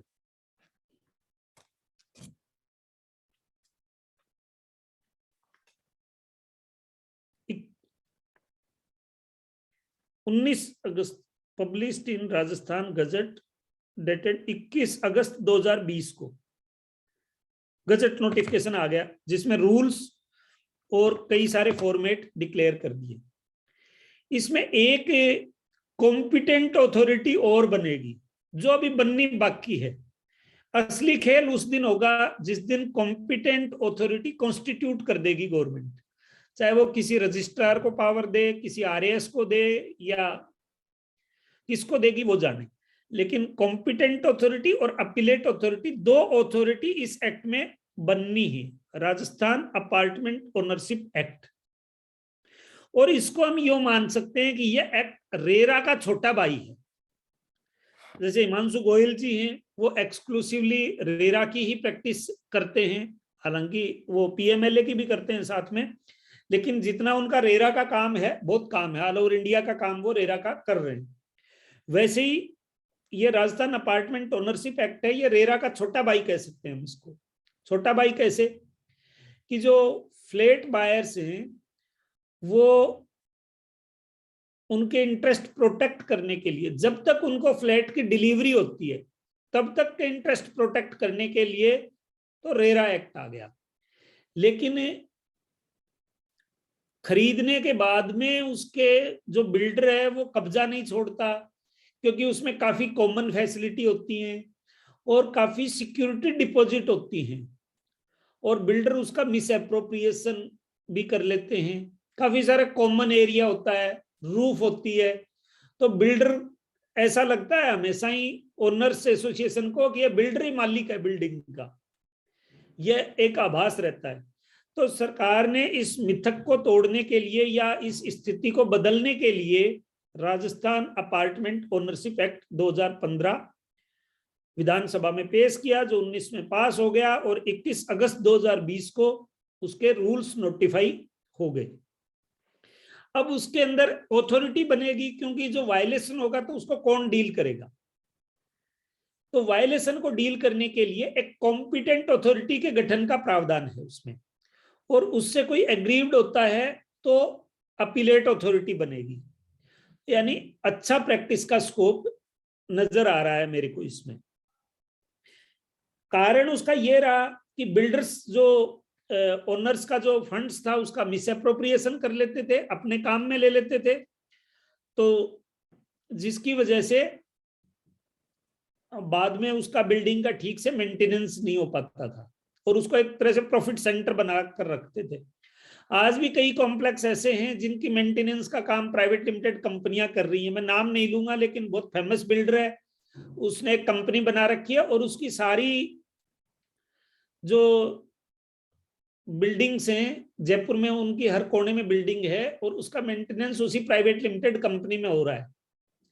वो ग्रोसली वायलेशन है इसका, राजस्थान अपार्टमेंट ओनरशिप एक्ट 2015 का। तो उसमें हमेशा ही वो लगता है यही मालिक है, बिल्डर ही मालिक है, यह आभास देता है। अब इस एक्ट के मैं कुछ कुछ मोटे मोटे प्रावधान में बता रहा हूं। जो कुलदीप जी आपका क्वेश्चन था कि कितने लोग बना सकते हैं, सबसे पहले सोसाइटी बनाने की ड्यूटी बिल्डर की है, और सेल शब्द का यूज किया है एक्ट में, मे शब्द का यूज नहीं किया। सेल शब्द का यूज किया है। देखो मैं छोटी सी लैंग्वेज पढ़ के दिखा रहा हूं आपको। एवरी प्रमोटर सेल, यानी बिल्डर की रेस्पॉन्सिबिलिटी कास्ट की और सेल का वर्ड यूज किया है। इन केस वेयर 10 और more than 2/3 whichever is higher, मान लो 100 फ्लैट्स हैं बिल्डिंग में, तो 67 फ्लैट बिक जाएं उसके तब, यानी ये रेस्पॉन्सिबिलिटी कब आएगी बिल्डर की, कि या तो 10 फ्लैट्स बिक जाएं उसके, या 2/3 बिक जाएं, विच एवर इज हायर। अगर मान लो उसके 11 फ्लैट हैं तो वो 10 बेचने का इंतजार करेगा कि 10 बिक जाएंगे, उस दिन उसको RWA बनानी पड़ेगी। एक्चुअल में एक्ट में इसका नाम RWA की बजाय AAO है, एसोसिएशन ऑफ अपार्टमेंट ओनर्स नाम है इसका। एक्ट में जो लीगल टर्म है वो है AAO, association of apartment owners, AAO। लेकिन बोलचाल में दिल्ली वगैरह में शब्द चलता है RWA, resident welfare association, RWA।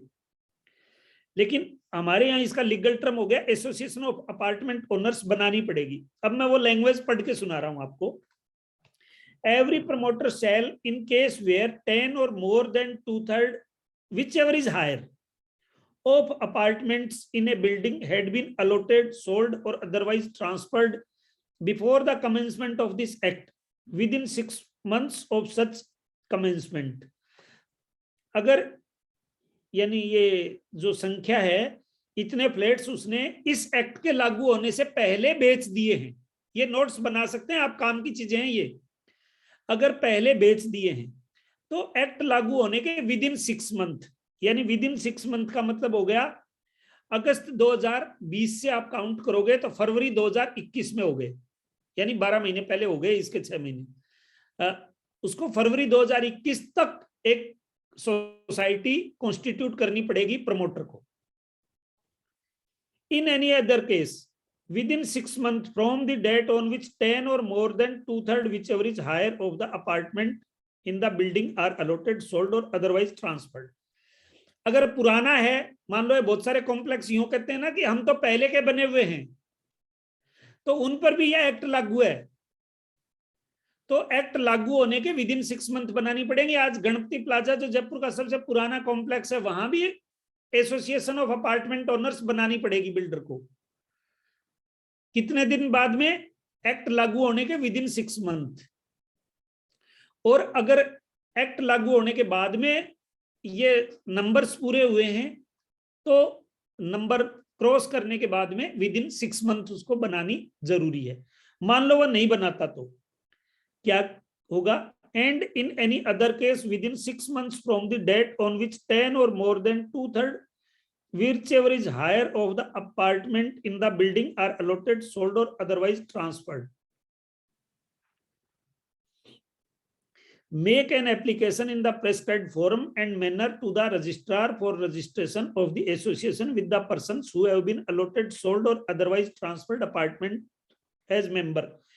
यानी केडी भाई जो आपका क्वेश्चन था उसका जवाब है कि या तो 10 मेंबर होने चाहिए और या 2/3 मेंबर, जितने फ्लैट बिक गए ना उसके 2/3 विच एवर इज हायर मिलके सोसाइटी कॉन्स्टिट्यूट कर सकते हैं। ये जो वो भाई साहब थे ना, वो कह रहे थे कि क्या 7 मेंबर मिलके कर सकते हैं, उसका जवाब आ गया। अब 7 मेंबर की रिक्वायरमेंट तो सोसाइटी एक्ट में तो 7 मेंबर की रिक्वायरमेंट है, लेकिन यहां सुपरसीड कर दिया उसको कि कम से कम 10 या 2/3 चाहिए, मिनिमम 2/3 मेंबर्स चाहिए कॉन्स्टिट्यूट के लिए। और अगर सपोज 20 फ्लैट है सर, ठीक है, उसमें से 10 लोगों ने अपनी रिक्वेस्ट डाली, तो क्या वो 20 का 2/3 कैलकुलेट करो कितना होगा? 14, ऑलमोस्ट 14, 15 ले लो। हाँ ठीक है, तो अगर 15 लोगों ने मिलके एक सोसाइटी बना ली, आपका ये रेजिडेंट वेलफेयर एसोसिएशन जो बनते हैं, ठीक है, तो क्या 15 के द्वारा गठित वो जो भी ट्रस्ट है, ये मतलब जो भी ये ग्रुप बनाया इन्होंने, उसके कोई भी डिसीजन क्या वो रिमेनिंग 5 पे भी एप्लीकेबल होंगे क्या? 500 को मेंबर तो बना लेंगे ना, बाद में मेंबर बना लेंगे। मेंबर भी नहीं बनाया, मेंबर भी नहीं बनाया, वही तो बात है। हाँ लागू मान्य होंगे, लेकिन मेंबर मान्य तो होंगे। बनाना पड़ेगा, वो उनका राइट है। वो कॉम्पिटेंट अथॉरिटी यही काम तो करेगी कि कोई भी गलत काम करता है उसकी वहां पर शिकायत होगी। हम्म। उनको मेंबर तो बनाना पड़ेगा, अल्टीमेटली मेंबर भी बनाना पड़ेगा और उनके डिसीजन भी लागू होंगे। और ठीक। यही तो स्कोप है केडी भाई, जहां कॉन्फ्लिक्ट आएगा ना वहीं तो 2 रुपए मिलेंगे आपको। सीधी सीधी सपाट राय होगी तो वहां कौन पैसे देगा और क्यों देगा, राइट सर। है ना। और जरूरी नहीं है कि सारे चीजों का, मैं वही कह रहा था कि आजकल कानून बड़े जल्दबाजी में बनते हैं और उसमें बहुत सारे ग्रे एरिया छूटते हैं। वो ग्रे एरिया छूटते हैं तो वहां पर हमारे कंसल्टेंट्स की ओपिनियन का रोल रहेगा और लिटिगेशन भी बढ़ेगा, क्योंकि उसमें डिफरेंस ऑफ ओपिनियन आएगी। 2 ग्रुप होंगे, उनके दोनों की अलग अलग ओपिनियन आएगी। तो ये द्वंद्व तो हमेशा चलता रहेगा। जब तक द्वंद्व चलता रहेगा, जब तक लॉ की प्रैक्टिस करने वालों के वारे नहीं आ रहे, जो लीगल प्रैक्टिस करेगा उसके तो वारे नहीं रहेंगे। Right sir. ठीक है, ये तो मैंने कॉन्स्टिट्यूशन की बात कर दी कि अगर प्रमोटर नहीं बनाता तो वो बना लेगा। अब उसके बाइलॉज का क्या होगा? ठीक है, बाइलॉज कैसे बनेंगे?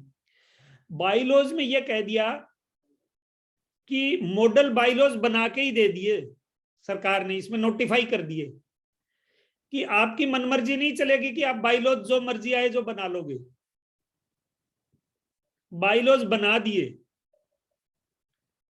उनमें कोई भी चेंज होगा, अगर उन बाइलॉज को कोई चेंज करना चाहोगे आप तो कॉम्पिटेंट अथॉरिटी की परमिशन लेनी पड़ेगी पहले।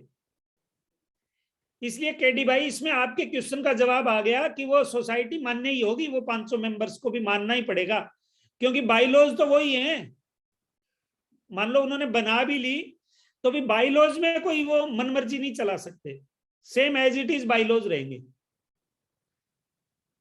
ठीक है, अब उनकी बात करें हम, जो पुरानी सोसाइटियां बनी हुई हैं उनका क्या होगा? उनको भी यह कह दिया कि या तो 6 महीने में वो अपने बाइलॉज को नए बाइलॉज के हिसाब से अमेंड कर लें, और अगर नहीं करेंगे ना तो उनके पुराने वाले बाइलॉज को ये मान लिया जाएगा कि उन्होंने अमेंड कर लिए, डीम्ड अमेंडमेंट मान लिया जाएगा। समझ रहे हो आप बात मेरी केडी भाई? Yes sir. कि अगर कोई सोसाइटी पुरानी बनी हुई है और उसके बाइलॉज उनकी मनमर्जी के हिसाब से बने हुए हैं, या जो उस समय समझ थी वैसे बन गए, अब ये नए बाइलॉज आ गए, इसमें मॉडल बाइलॉज आ गए, ठीक है। तो या तो 6 महीने में वो मॉडल बाइलॉज के अकॉर्डिंगली उनको अमेंड कर लेंगे, यानी फरवरी 2021 तक अमेंड कर लिए। नहीं तो अब उनके जो बाइलॉज है ना वो लिए घूमते हैं, उन बाइलॉज की तो हवा डालो ऐसे, वो बाइलॉज लागू नहीं है अब। बट सर ये आप जो मॉडल बाइलॉज की जो बात कर रहे हैं, ये रेजिडेंशियल प्रोजेक्ट्स पे ही है या सभी के लिए है, नो नो कमर्शियल नो के नो लिए भी है? नो, ये कहाँ रेजिडेंशियल बात कर रहा है? एक्ट का क्या नाम है? Rajasthan apartment owners act. Right. Apartment, apartment RWA नहीं है, including residential as well as every commercial. Every every every every every apartment. ठीक है, यानी जिसने अपने बाइलॉज में अमेंडमेंट नहीं किया उसके बाइलॉज अब आप वो पढ़ने की जरूरत नहीं है, हवा हो गए वो। अब आपको मॉडल बाइलॉज पढ़ो और मॉडल बाइलॉज के अकॉर्डिंगली काम करना पड़ेगा। ठीक है, ये लिख दिया इस एक्ट के अंदर कि नोटिफाई होने के 6 महीने तक अमेंडमेंट कर लो, नहीं तो ये मान लिए जाएंगे कि आपने अमेंडमेंट कर लिया। ठीक है सर, एक और मेंबर की क्वेरी है, मैं हाँ, उनसे रिक्वेस्ट करूंगा सर, आपके इसी टॉपिक पे, इसी पॉइंट पे हाँ, मैं उनसे रिक्वेस्ट करूंगा कि अनम्यूट करें और सर वो क्वेरी अगर पूछ सके तो।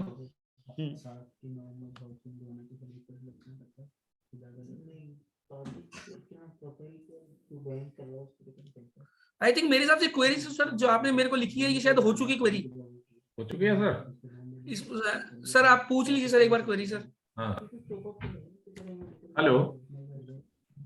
हाँ सर। हाँ, यूं कह रहा था सर कि ये जो राजस्थान में जो सोसाइटी फॉर्मेट कर रहे हैं, फॉर्मेशन कर रहे हैं, हाँ हाँ, तो इसमें आउट ऑफ राजस्थान के मेंबर हो सकते हैं क्या उसमें? हो सकते हैं सर। तो यहाँ मना कर रहा है ना सब, ये सोसाइटी रजिस्ट्रार का। सर ये तो कुछ भी मना करें, वही बात है, फिर रिट्वीट में जाना पड़ेगा अपने को। हाँ, तो उसमें बाकी क्या बार बार हमें वो लाना पड़ रहा है, उनका रिजाइडिंग यहाँ राजस्थान में है कोई आधार कार्ड वगैरह, तो वो लाना पड़ रहा है, दिक्कत ये आ रही नहीं, ये गलत कर रहे हैं सर, है। ये तो बहुत इसके सारे क्या गलत कर रेमेडी? रहे हैं। और इस समय जो माहौल चल रहा है ना, हाँ हाँ, जैसे जब आप गए हो तो इस समय तो बहुत ही खराब माहौल है, तो इसलिए डिपार्टमेंट का तो अलग मामला बिल्कुल बिल्कुल। है ना। अब इस समय का तो जब आप भुक्तभोगी हो तो मैं तो क्या बताऊं, इस समय तो बिल्कुल ही आर्बिट्रेरीनेस चल रही है। तो कोई सर ये रेमेडी तो नहीं है सिंपली सर? मेरे को ऐसा लग रहा है वही मैटर है जो जीएसटी एक्ट और जीएसटी पोर्टल के बीच में कॉन्फ्लिक्ट होता है, सेम वैसा ही है कि लीगली क्या है और डिपार्टमेंट का व्यू क्या है इंटरनल। हाँ वैसा ही है, हाँ, वैसा ही है। बिल्कुल बिल्कुल। ठीक, थैंक यू। क्योंकि अब गवर्नमेंट ने अपार्टमेंट एक्ट बना दिया, लेकिन अभी कॉम्पिटेंट अथॉरिटी कॉन्स्टिट्यूट नहीं की, नहीं तो साथ के साथ अगर अगर नहीं करनी थी तो किसी को चार्ज ही दे देते एक बार टेम्परेरीली, हाँ, चार्ट दे देते, बिल्कुल सही। चार्ज भी दे देते। लेकिन कॉम्पिटेंट अथॉरिटी जब तक नहीं होगी, जब तक कोई रिजोल्यूशन भी नहीं आएगा, आज आप किसके पास जाओगे। और मॉडल बाइलॉज में कोई भी चेंज करना है आपको, तो कॉम्पिटेंट अथॉरिटी की परमिशन मस्ट है, उसकी परमिशन के बगैर मॉडल बाइलॉज में कोई चेंज नहीं कर सकते। ठीक, थैंक यू। ठीक है, अब मैं अगले स्कोप की तरफ बढ़ता हूं, मिनट बुक मेंटेन करना। सोसाइटियों में मिनट बुक मेंटेन नहीं होती है प्रैक्टिस में, लेकिन ये बिल्डर वाली और मेंटेनेंस वाली तो मिनट बुक मेंटेन करनी जरूरी है, क्योंकि बाकी में तो क्या है, घर की दुकान होती है, क्योंकि एक्चुअल में एक या दो आदमी काम कर रहे होते हैं, बाकी सारे उनके अपने मिलने जुलने वाले दोस्तों को मेंबर बना लेते हैं वो, और वो कोई ऑब्जेक्शन नहीं करते, उनमें लड़ाई बहुत देर से होती है। लेकिन ये अपार्टमेंट की जो सोसाइटी होगी डबल ए हो, उनमें तो रोज ही लड़ाई होगी, इसलिए प्रॉपरली उसकी मिनट बुक मेंटेन करनी पड़ेगी।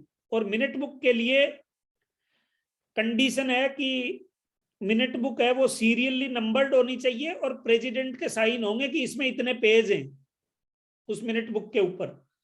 एक मिनट बुक बनेगी जनरल बॉडी की मीटिंग्स के लिए, और एक मिनट बुक बनेगी एग्जीक्यूटिव कमेटी या जो भी उसकी गवर्निंग बॉडी की मिनट बुक के लिए। दोनों प्रॉपरली मिनट बुक बनेगी, दोनों के ऊपर फर्स्ट पेज पे सर्टिफिकेट लगेगा, जिसपे अध्यक्ष जी साइन करेंगे कि प्रमाणित किया जाता है कि इस मिनट बुक के अंदर 1 से लेकर 57 पेज हैं, जो भी हैं 57 हैं या 104 हैं या 108 हैं, ये पेज हैं, और वो हस्ताक्षर करेंगे और सीरियली नंबर करके उनमें मिनट बुक लिखेंगे। क्योंकि अपार्टमेंट सोसाइटियों में झगड़े रेगुलर होंगे, क्योंकि सब लोग एक्टिव मेंबर होंगे। दूसरी बात, इनमें माल भी बहुत है, क्योंकि वो जो सिक्योरिटी डिपॉजिट होगी वो इनमें ट्रांसफर होगी।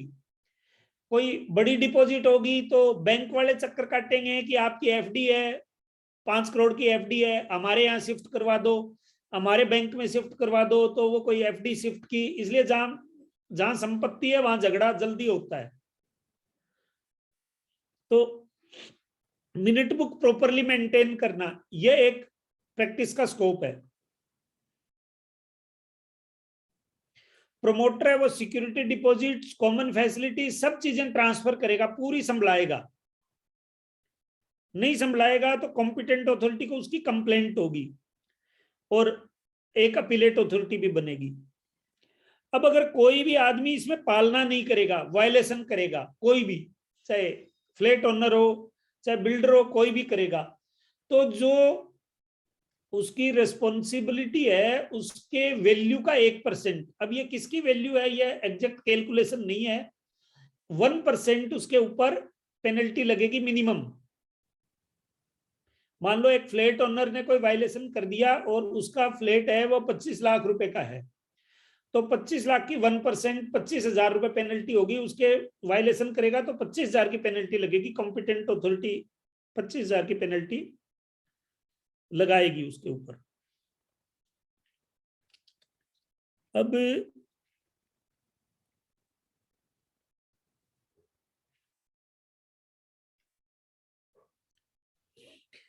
इसमें जो कॉम्पिटेंट अथॉरिटी बनेगी उसके पास कई सारी रिटर्न्स आएंगी, बिल्डर को कई सारी रिटर्न फाइल करनी पड़ेगी। फॉर्म ए में फाइल करनी पड़ेगी कि कोई भी अपार्टमेंट में कोई नया मेंबर बनेगा तो उसकी सूचना देनी पड़ेगी फॉर्म ए में कॉम्पिटेंट अथॉरिटी को कि ये नया मेंबर बन गया। जो ही उसका नक्शा पास होगा, बिल्डिंग प्लान पास होते ही उसकी सूचना देनी पड़ेगी कॉम्पिटेंट अथॉरिटी को कि ये हमारा बिल्डिंग प्लान है। और जो कॉम्पिटेंट अथॉरिटी है वो उसके ओनर्स का एक प्रॉपरली रिकॉर्ड मेंटेन करेगी। एक फॉर्म सी है, ए में तो बिल्डिंग प्लान देंगे वो, बी में जो जो नए मेंबर जुड़ते जाएंगे उसकी सूचना देंगे, और फॉर्म सी में जो कॉम्पिटेंट अथॉरिटी है वो रिकॉर्ड मेंटेन करेगी। और अगर कोई भी ट्रांसफर होगा, मॉर्गेज होगा, उसकी भी सूचना जाएगी कॉम्पिटेंट अथॉरिटी के पास में और वो उसको मेंटेन करेगी। तो ये एक तरह से रेरा का छोटा भाई क्या बराबर का सा भाई बनने जाएगा ये। बस थोड़े डिस्प्यूट इसमें थोड़े छोटे होंगे, रेरा में थोड़े बड़े होते हैं। ये कॉम्पिटेंट अथॉरिटी के पास 3 तरह की रिटर्न्स जाएंगी जो रेगुलर जानी है, और उसके अलावा कॉम्पिटेंट अथॉरिटी के पास पावर रहेंगी। अब इसमें एक चुनाव अधिकारी का रोल है। चार्टर्ड अकाउंटेंट या लॉयर जब इनके इलेक्शन होते हैं उसमें सीए लॉयर जो कानून की समझ रखता हो उस इंसान को चुनाव अधिकारी बनाया जाता है ताकि वो बाइलॉज को पढ़ के और ठीक से चुनाव कंडक्ट करवा दे। तो उसकी भी फीस ले सकते हैं चुनाव अधिकारी बनने की, यह भी एक प्रोफेशनल वर्क है। Voting right. अब मैं एक क्वेश्चन पूछता हूं, कुलदीप जी आप चैट बॉक्स के अंदर उसके रिप्लाई देखना क्या दे रहे हैं मेंबर, फिर बताना मेरे को कि अगर मैंने एक अपार्टमेंट में 2 फ्लैट है मेरे नाम से ही, एक आदमी के नाम से ही 2 फ्लैट हैं, तो उसको कितने वोटिंग राइट होने चाहिए आपके हिसाब से?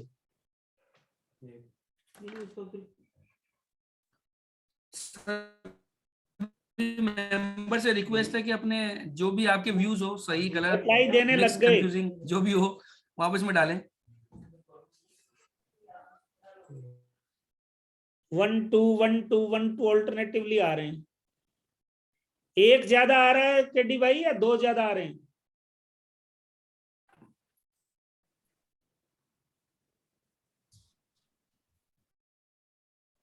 सर ज्यादा तो 2 के आए हैं सर।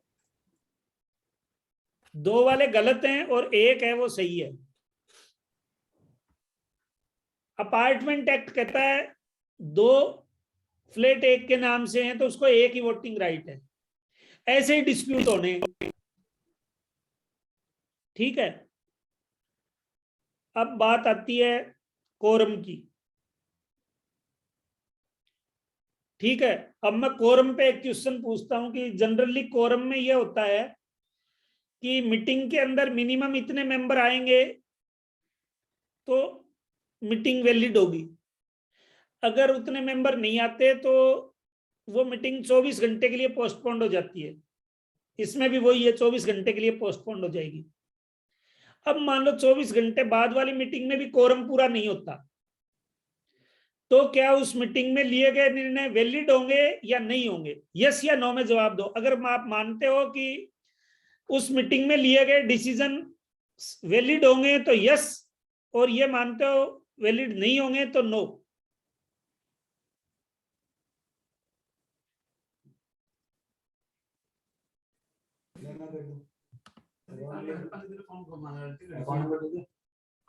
सॉरी सर आपकी क्वेरी क्या थी? एक्चुअली मेरा नेट डिस्कनेक्ट हो गया था बीच में।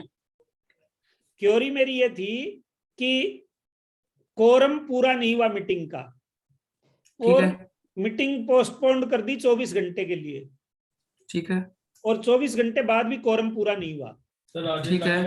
तो जो मानते हैं कि मीटिंग वैलिड है वो तो लिख रहे हैं यस, और जो कह रहे हैं मीटिंग वैलिड नहीं है वो लिख रहे हैं नो। अच्छा सर, एक मेंबर का रिप्लाई है, जो ठीक हो वो देख लो अपने हिसाब से। नो। बाकी सर यस भी सर मिक्स ही है सर इसमें, मतलब यस के भी आए हैं यस, लेकिन अधिकतर यस है सर। नो करेक्ट है इसमें। No no. करेक्ट। अच्छा, मीटिंग मानी नहीं जाएगी, पोस्टपोन चलती रहेगी।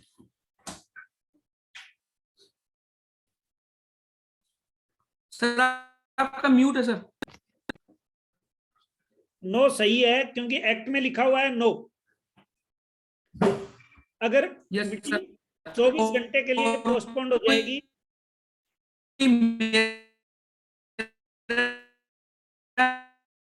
सर कोई मेरा भाई था तो उसने मतलब मेरे बोलने के बाद में नो लिखा है, आपके बोलने कोई बात नहीं, मीटिंग डिसॉल्व मानी जाएगी। अगर कोरम पूरा नहीं होगा तो 24 घंटे के लिए मीटिंग एडजोर्न हो जाएगी। 24 घंटे बाद में दोबारा मीटिंग में भी कोरम पूरा नहीं हुआ तो डिसॉल्व मान ली जाएगी। क्योंकि ये मॉडल बाइलॉज में ये लिख दिया तो हमें मॉडल बाइलॉज से ही चलना पड़ेगा। ठीक है, अब मैं कोरम बताता हूं कितना कितना कोरम होगा। जनरल बॉडी की मीटिंग का कोरम 2/3 है। नोट कर लें आप, छोटे छोटे अगर नोट करना चाहें तो। जनरल बॉडी की मीटिंग के लिए तो 2/3 मेंबर्स की प्रेजेंस। लेकिन जिस जनरल बॉडी में चुनाव होगा कार्य समिति का, कार्यकारिणी का, उसके लिए 3/4 चाहिए।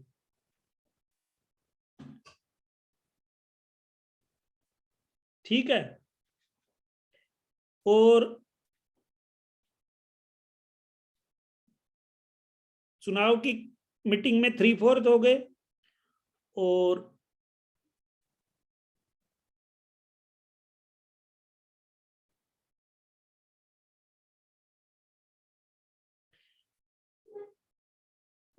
तीसरा और लिखो, अगर बाइलॉज में संशोधन करना है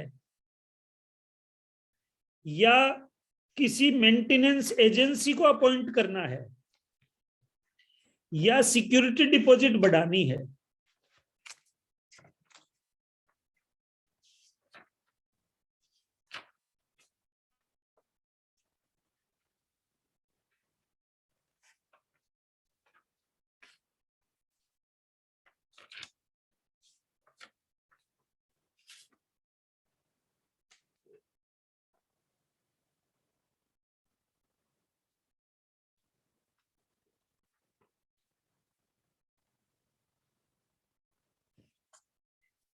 यानी नॉर्मल मीटिंग के लिए तो हो गया जनरल बॉडी की में 2/3, मैनेजमेंट कमेटी का चुनाव हो रहा है 3/4।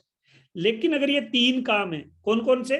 बाइलॉज में संशोधन, अपॉइंटमेंट ऑफ मेंटेनेंस एजेंसी या सिक्योरिटी डिपॉजिट बढ़ानी है, तो 90% मेंबर की प्रेजेंस चाहिए। तो 90% मेंबर्स की प्रेजेंस चाहिए। फिर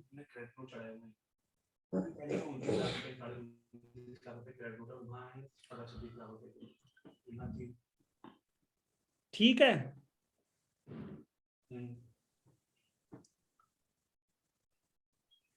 अब आ जाओ प्रॉक्सी। केडी भाई, मैं मीटिंग में प्रॉक्सी की कैपेसिटी में जा रहा हूं और मेरे पास 2 प्रॉक्सी हैं, तो क्या मैं दोनों को रिप्रेजेंट करके 2 वोट दे सकता हूं? सर पहली बात तो ये देखनी पड़ेगी कि क्या प्रोक्सी को वोटिंग राइट है क्या। हाँ, वोटिंग राइट है। तो आई थिंक प्रोक्सी को तो फिर एक ही देना पड़ेगा सर, वोट तो एक का ही होगा। नहीं तो मेरे को 2 जनों ने प्रॉक्सी बना दिया। केडी भाई ने भी कहा कि मैं तो चुनाव में बिजी हूं, मीटिंग में नहीं आऊंगा। पूनिया जी आप भी संभाल लेना। और उधर विजय अग्रवाल जी ने भी ये बोला होगा। विजय अग्रवाल जी ने भी बोल दिया, पूनिया जी मैं भी चुनाव में बिजी हूँ, मैं भी नहीं आऊंगा। आप मेरा प्रॉक्सी भी, मैंने 2 का प्रॉक्सी ले रखा है। हाँ हाँ, तो क्या प्रॉक्सी को 2 वोटिंग राइट होंगे या एक ही वोटिंग राइट होगा? क्या प्रोक्सी को मेरे हिसाब से तो जो मेरा पर्सनल व्यू है वो तो ये है कि प्रोक्सी को नॉट मोर देन 1।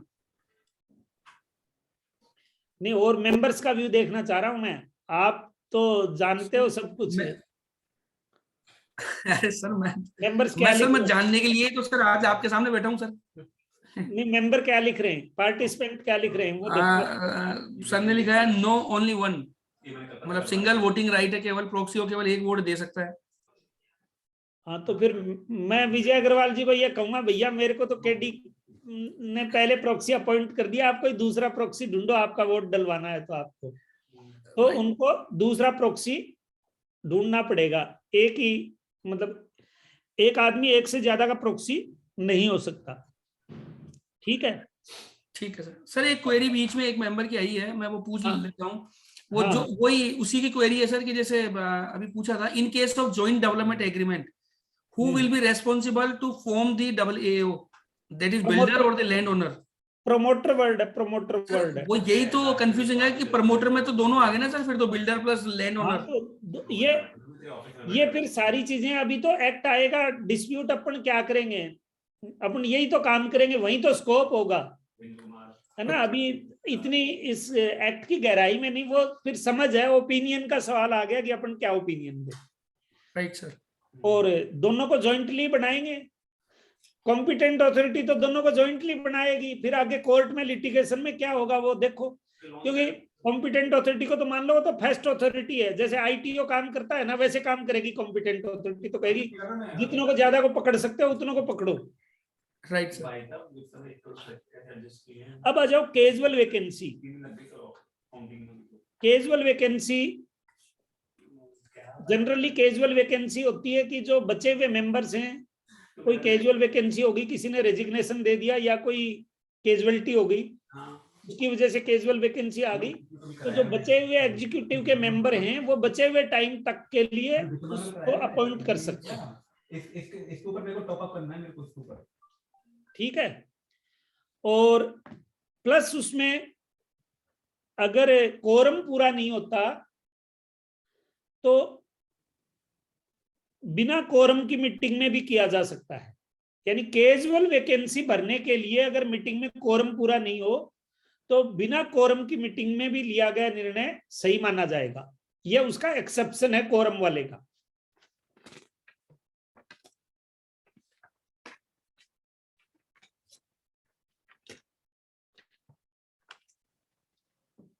ठीक है केडी भाई? Yes sir. और इसमें रायता तो मैंने मोटा मोटी इसमें अपार्टमेंट एक्ट को मैंने हल्का सा एक झलकी कवर करने की कोशिश की है, जो जो मेरे को इम्पोर्टेंट पार्ट लगे तो। और बाकी मैंने आपको बताया कि मैं तो आउटसोर्स करता हूं रजिस्ट्रेशन का काम, सिर्फ ओपिनियन देने का काम करता हूं, बाकी मैं रेगुलर बेसिस पर मैं काम करता नहीं। फिर भी और मेंबर्स की जो क्वेरीज होंगी वो ले लेते हैं। कोई भी क्वेरी बच गई हो, क्वेरी बची हुई नहीं रहनी चाहिए। और मैं रिक्वेस्ट करूंगा सभी मेंबर्स से कि वो 2-4 मेंबर तो ऐसे हों जो एक्सक्लूसिवली सोसाइटी ट्रस्ट और RWA का काम स्टार्ट करें। काम की कमी नहीं आएगी 12 महीने बाद में, जब बशर्ते कि सबको पता लग जाए कि इसका ये बंदा एक्सपर्ट है। और डिस्प्यूट के इतने स्कोप है इसके अंदर अपार्टमेंट एसोसिएशन के मामलों में। और कोई क्वेरी हो केडी भाई? किसी भी मेंबर की अगर कोई भी क्वेरी हो तो वो अपने रेज हैंड का ऑप्शन यूज कर सकते हैं, और जो आज के जो डायनामिक स्पीकर है पुनिया सर, उनसे आप आपकी क्वेरी का रिजोल्यूशन क्या हो सकता है, क्या बेस्ट सुटेबल सॉल्यूशन हो सकता है, उस पर बात कर सकते हैं। सर एक मेंबर की क्वेरी आई है कि सर इसकी एनुअल अकाउंट्स और ऑडिट का क्या सीन है, उसका मतलब उसका क्या रहेगा तरीका? एनुअल अकाउंट्स मेंटेन करने पड़ेंगे, ऑडिट करनी पड़ेगी, और कॉम्पिटेंट अथॉरिटी के पास पावर है इंस्पेक्शन की, उसको काफी सारे पावर दिए गए हैं रेजिडेंट वेलफेयर सोसाइटी के केस में। तो सर अदरवाइज जो सोसाइटी रजिस्ट्रेशन एक्ट 1958 है उसके अंदर अकाउंट्स वहां सबमिट करने जरूरी नहीं है। वहां पर सिर्फ प्रबंध कार्यकारिणी की जो लिस्ट है ना वो हर साल सबमिट करनी होती है। इनके यहाँ जो पावर है वो कॉम्पिटेंट अथॉरिटी को ज्यादा पावर दे दी है। अब उसमें अगर कहीं सोसाइटी एक्ट में और इसमें अपार्टमेंट एक्ट में कोई कॉन्ट्राडिक्शन हो गया तो अपार्टमेंट एक्ट है वो सुपरसीड करेगा सोसाइटी एक्ट को।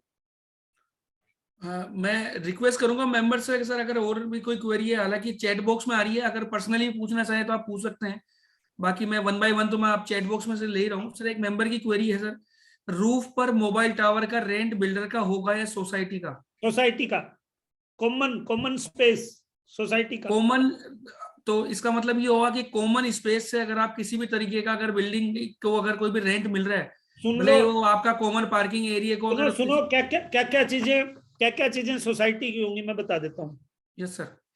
The land on which side property is located, उसका, उसके जो कागज है ना वो सोसाइटी के पास आएंगे। जो टाइटल है ना, वो जो बिल्डर, मैं नाम नहीं लेना चाह रहा, जो बिल्डर उनको ओरिजिनल डॉक्यूमेंट को दबा के बैठा रहता है और उसका लोन चलता रहता है, और दूसरी जगह मॉर्टगेज भी रख सकता है वो, तो वो टाइटल।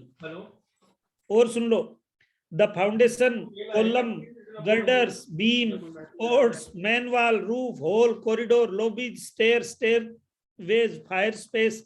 अनेक्सर बी दे रखी है, common areas and facilities of the project, क्या क्या चीजें आएंगी। The basement, cellars, yards, gardens, parking area, storage space, the premises for the lodging of generators or person employed for the management of the property, servant quarter, installation of central services such as power, light, gas, elevators, tank, pump, motors, fan, compressor, duct, drainage and sewage, all electric wiring, urinal, toilet, conducted and earmarked for common use, water pipe, submersible pump, light, firefighting, diesel generator, LT and HT room for power supply, LPG distribution system, telephone line and television cable, such community and commercial facilities. ये सुनो KD भाई, such community and commercial facilities as may be provided for, but the club house or community hall shall not constitute the common facility. यानी club house और community hall को कहा है ये नहीं आएंगे सोसाइटी के पास में, बाकी सब सोसाइटी के पास में रहेंगे। ठीक है। इसमें बाकायदा एक अनेक्सर बी दी है, क्या क्या आएंगे। अब इसमें एक और सर क्वेरी आई है, वो क्वेरी वही है सर, एक बार और कंफर्मेशन शायद हो सकता है उनका मिस हो गया हो आपका, ये जो था कि अगर एक बिल्डिंग में 2 फ्लैट है और उसका सेम ओनर है तो वोटिंग राइट 1 होगा 2 होगा? 1। ठीक है, तो मेंबर की ये वाली क्वेरी भी सॉल्व हो गई है। एक क्वेरी है sir, applicability of income tax and GST on societies.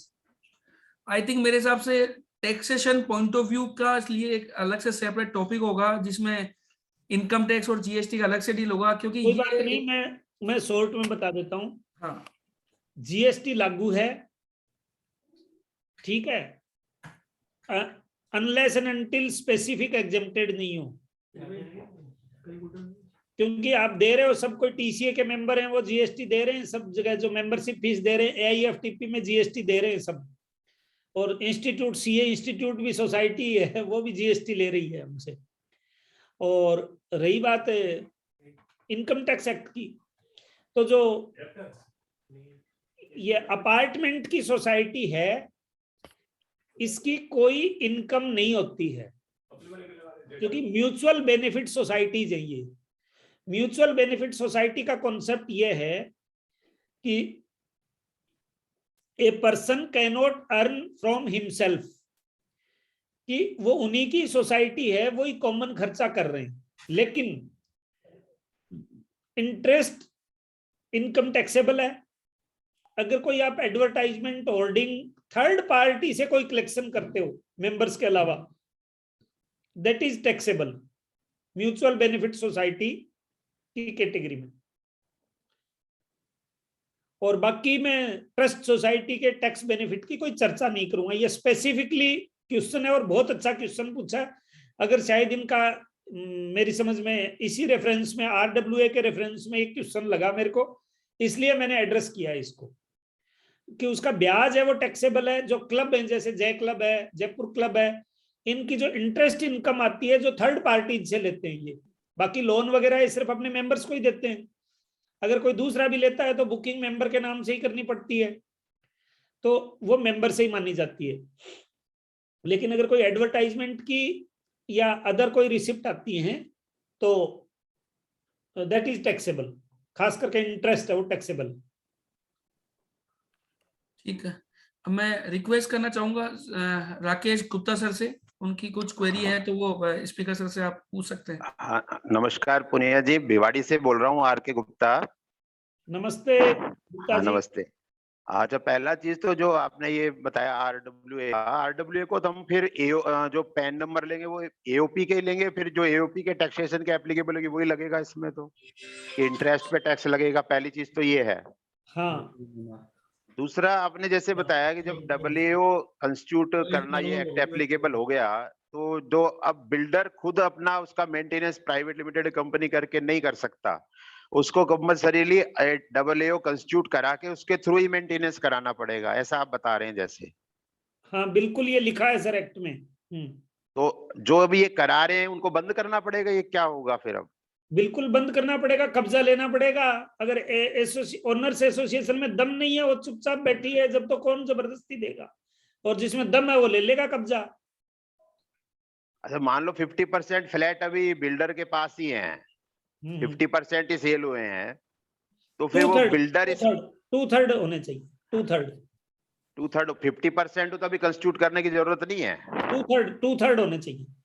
अच्छा, 50% है तो नहीं कर सकता, अभी कंस्टिट्यूट करने की जरूरत नहीं है फिर? जरूरत नहीं है, कर तो सकता है लेकिन कंपलसरी नहीं है, सेल वर्ड नहीं लगेगा फिर उसमें, सेल वर्ड नहीं लगेगा।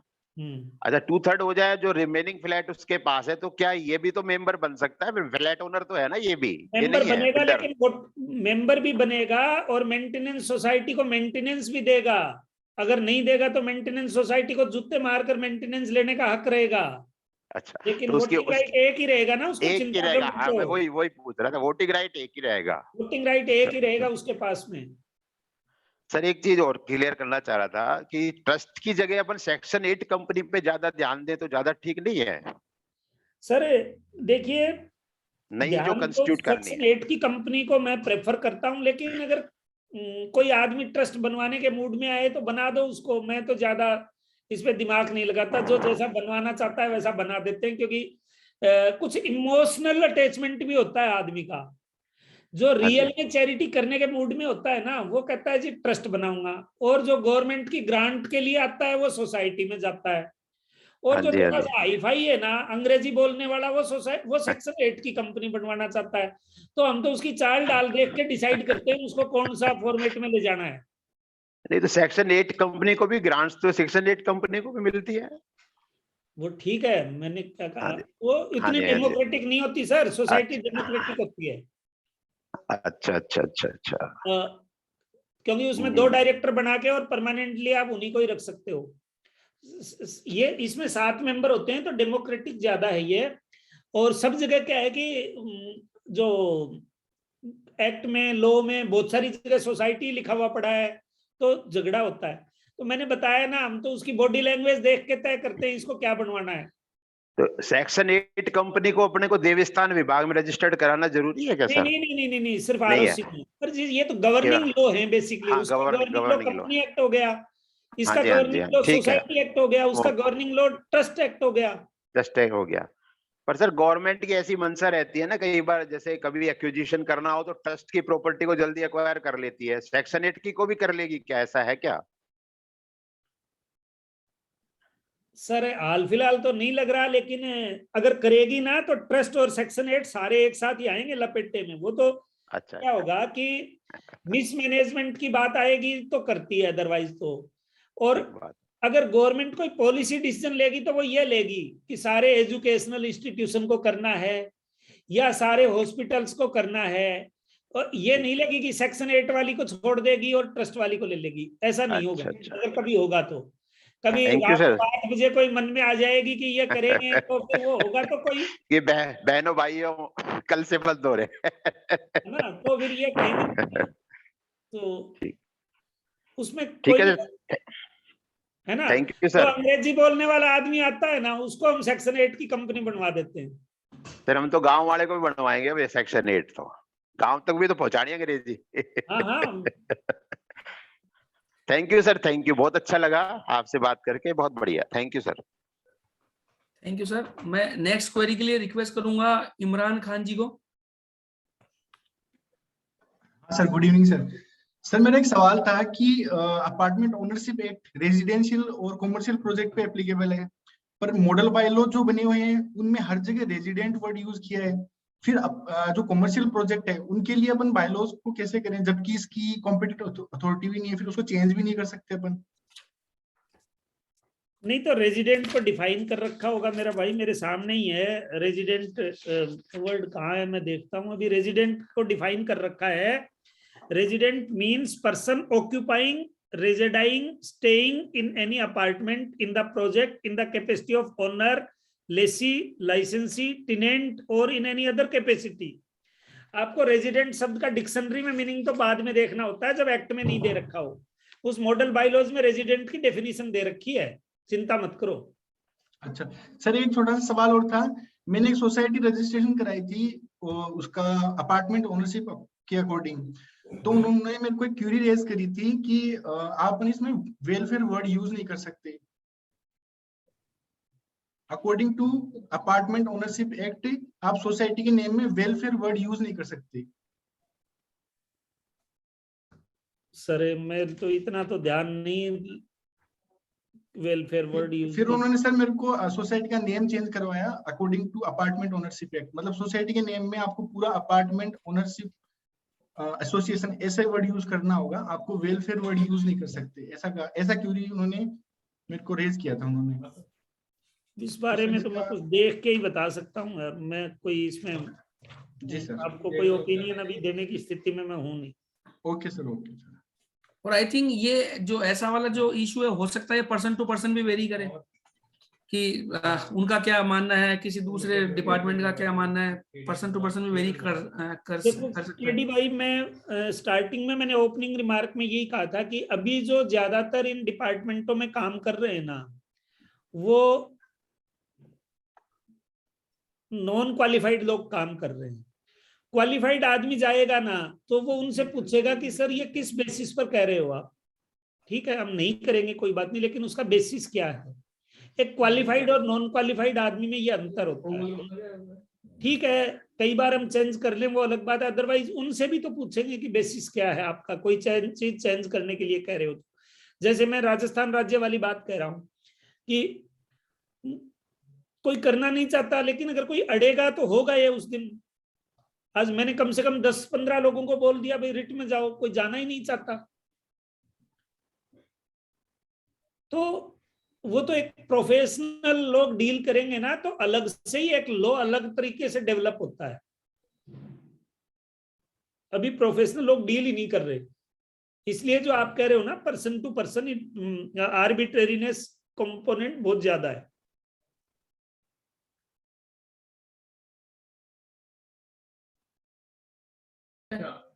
एक अभी मेंबर्स की क्वेरी सर, वो जो आपने व्हाट्सएप शेयर किया था वो मैं कोशिश कर रहा हूँ उस पर चैट पे डालने का, बट शायद वो हिंदी कंटेंट की वजह से वो कॉपी नहीं हो रहा है, कुछ इशू है। तो चैट बॉक्स में मैंने मेरे नंबर शेयर किए हैं। जो भी इंटरेस्टेड हो वो उस नंबर पे आप मेरे को टेक्स्ट कर दीजिए, मैं उस पर शेयर कर दूंगा मैं आपको, क्योंकि पर्सनली हो नहीं पा रहा है वो। जो फॉर्मेशन की जो पूरी थी ना सोसाइटी का फॉर्मेशन का जो पूरा मेथोडोलॉजी है, क्या क्या डॉक्यूमेंट है, क्या प्रोसीजर है, उसके रिगार्डिंग है ना। तो मैंने चैट बॉक्स में मेरे नंबर शेयर कर दिए हैं, तो आपसे रिक्वेस्ट है कि आप उसमें मैसेज कर दीजिए तो मैं फॉरवर्ड कर दूंगा। सेकंड सर एक मेंबर की एक और क्वेरी थी कि इन केस अगर कोई भी नॉन कंप्लायंस अगर होती है, कि सपोज कोई रेजिडेंट वेलफेयर एसोसिएशन है जिसमें सपोज 20 फ्लैट है और उसमें उन्होंने अपनी सोसाइटी बना रखी है, और अगर कोई भी नॉन कंप्लायंस होती है, सपोज भले ही वो एनुअल ऑडिट को लेके हो या और कुछ भी हो, तो उस जो पेनल्टी या जो भी उसका जो भी हर्जाना है उसकी लायबिलिटी किसकी होगी। ये एक थोड़ा सा बहुत बड़ा कॉन्फ्लिक्ट होता है कि क्योंकि रेस्पॉन्सिबिलिटी तो मेजरली 3 पे होती है जो भी उसका होता है, जैसे चेयरमैन मतलब प्रेसिडेंट हो गया या सेक्रेटरी हो गया, या आप समझ रहे होंगे सर और ट्रेजरर हो गया। बेसिकली 3 पद होते हैं बड़े। तो इस पे क्या है सर आपका व्यू। देखो वहां तो फाइन क्या होगा, सोसाइटी पे लगेगा, सोसाइटी वायलेशन कर रही है तो। और ये जो पेनल्टी का क्लोज है ना, वो बहुत जनरल सा लिखा हुआ है इसके अंदर, है बहुत एम्बिग्यूटी है अभी उसमें। ये तो डेवलप होगा कि पर्सनल लगेगा, जैसे कॉस्ट लगाता है ना high court, supreme court cost लगाते हैं इनकम टैक्स डिपार्टमेंट पे, कभी कभी वो लिख देते हैं उनसे पर्सनल वसूली करो, कभी कभी ये लिख देते हैं पर्सनल वसूली की जा सकती है, कभी छोड़ देते हैं। लेकिन अगर कोई सोसाइटी वायलेशन करेगी तो फर्स्ट हैंड पेनल्टी सोसाइटी पे ही लगेगी, इस पे एसोसिएशन पे ही लगेगी। वो मीटिंग में फिर जूते मारेंगे ना लोग उनको। तो फिर मैं जो आपकी इस स्टेटमेंट से मेरे को जो समझ में आया वो यही है कि दम है तो पास कर वरना बर्दाश्त कर। अगर सोसाइटी के रेजिडेंट्स जो भी उसके मेंबर्स हैं उनके पास अगर पावर है तो वो उसके पदाधिकारी से ले सकती है, अदरवाइज पदाधिकारी के पास पावर है तो पूरे सोसाइटी में ले सकता है। बिल्कुल सही कह रहे हो आप। और आपसे ज्यादा कौन जानता है इसको कि जैसे 3 साल से हम देख रहे हैं कि जयपुर ब्रांच मतलब केडी गुप्ता जी मतलब जयपुर ब्रांच कभी कभी कॉर्पोरेट भी लट जाता है। नहीं सर, ये तो सर आप लोगों का दबाव होता है। जैसे अशोक गोयल सर को भी मैं देख पा रहा हूँ, तो कोई भी चीज होती है, कोई भी सुधार की या कोई भी शिकायत का, तो और सबसे छोटा होने के नाते कमेटी मेंबर में एज वाइज तो मेरे ऊपर तो ये आशीर्वाद भी है, दबाव भी है, दोनों ही बातें कि मैं कुछ करता रहूं, कुछ अच्छी चीजें, कुछ गलतियों से सीखता रहूं। सर एक मेंबर का सर एक और क्वेरी आई है सर, ट्रस्ट फॉर्मेशन का भी अगर आपके पास कोई कंटेंट हो तो सर अगर वो भी शेयर कर दो, कोई स्टेप बाय ऐसा कुछ हो तो फॉर्मेट की क्या क्या स्टेप फॉलो, क्या क्या डॉक्यूमेंटेशन का, ऐसा कुछ भी। ट्रस्ट में ऐसा कुछ भी नहीं है, आपको कहीं से ट्रस्ट डीड की कॉपी मारनी है, कहीं से भी मारनी है आपको। तो फिर उसके बाद में नोटेरी का ठप्पा मरवा लो या सब रजिस्ट्रार के यहाँ ले जाओ, उसको रजिस्टर्ड करवा लो। और देवस्थान विभाग में रजिस्ट्रेशन के लिए फॉर्म 6 है, 6 नंबर फॉर्म है 1 पेज का। गूगल मारोगे फॉर्म नंबर 6 मिल जाएगा, 1 पेज का फॉर्म है, वो भर के वहां देना है।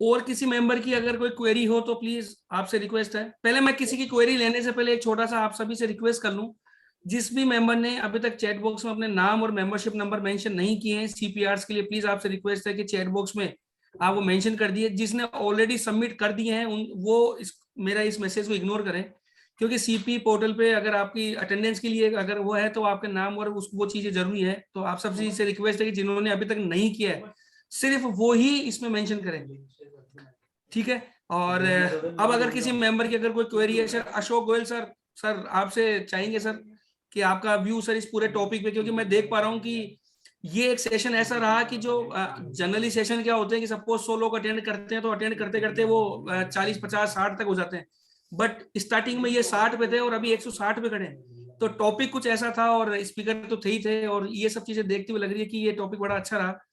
मैं अशोक गोयल सर को मैं अनम्यूट का, yes sir Ashok Goyal sir please. Punia ji को सुना, मैंने पहले भी सुना था। पुनिया जी ने पहले एक बार सीए की प्रैक्टिस और फीस के बारे में बताया था, मैंने उसी को सुना था, तब से मैं पुनिया जी को जानता हूं। उससे पहले मैं पुनिया जी को नहीं जानता था। और जब से इन्होंने सीएस की फीस के बारे में जो एक सेशन लिया था, कुछ मैंने भी इम्प्लीमेंट करने की कोशिश की थी, तब से मुझे लगा कि इनको सुनना चाहिए।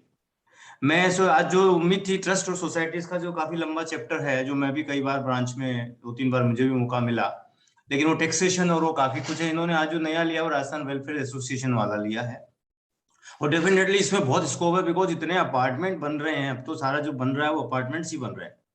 अब तो फ्लैट सिस्टम में ही आ रही है पूरी दुनिया, तो नेचुरली इसका काम तो मेंबर्स को मिलेगा। और डेफिनेटली अपने मेंबर्स को, सारे मेंबर्स को इस एक्ट पे तुरंत जाना चाहिए, रूल्स पे जाना चाहिए, और जहां तक हो सके अपने काम को सिक्योर करना चाहिए कि हम कितना काम इसमें ले सकते हैं, क्वालिटी सर्विस दे सकते हैं। और नया लॉ है, नया लॉ में जो जितना जल्दी एंटर करेगा वो सक्सेस लेगा। और रूल्स और रेगुलेशंस तो रोज चेंज होते हैं हमारे देश में, तो बदलते रहेंगे, हमको पढ़ना पड़ेगा, इसीलिए क्लासेस चलती रहेंगी। अब एक क्लास हमारे को ब्रांच की तरफ से ट्रस्ट के जो टैक्सेशन है उसकी भी बहुत जरूरत है। आईटीआर की शायद इन्होंने अभी पुनिया जी ने एक आईटीआर 7 की तो ली थी, मगर ट्रस्ट में जो 12 वो तो पिल्स में है और पेड है।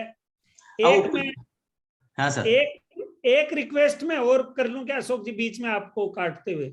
सर बोलो ना, बोलो। एक मैं एशिया कंपटीशन करवा रहा हूं, मैं ये ब्रांच चैनल है, ब्रांच के चैनल पे मैं बोल रहा हूं, लेकिन इतनी लिबर्टी ले रहा हूं मैं कि एशिया कंपटीशन है जिसमें प्राइज है 11,000 रुपए का, 5100 रुपए का और 2100 रुपए का, और 3 टॉपिक हैं।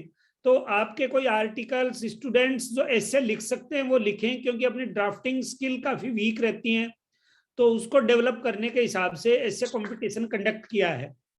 तो मैं ब्रोशर वगैरह जो मेरे से कांटेक्ट कर लेंगे, मैं शेयर कर दूंगा, और अपने आर्टिकल्स को इंकरेज करें ऐसे लिखने के लिए। हाँ अशोक जी कंटिन्यू। सर बस मैं ये कह रहा था कि जो सेक्शन 11, 12, 13 है ये बहुत कॉम्प्लिकेटेड है, और इसकी नॉलेज जो मेरा एक्सपीरियंस है मेंबर्स को बहुत कम है, बहुत तकलीफ आती है अपने को फॉलो करने में, और डिपार्टमेंट भी बहुत स्ट्रिक्ट होता चला जा रहा है ट्रस्ट को लेके।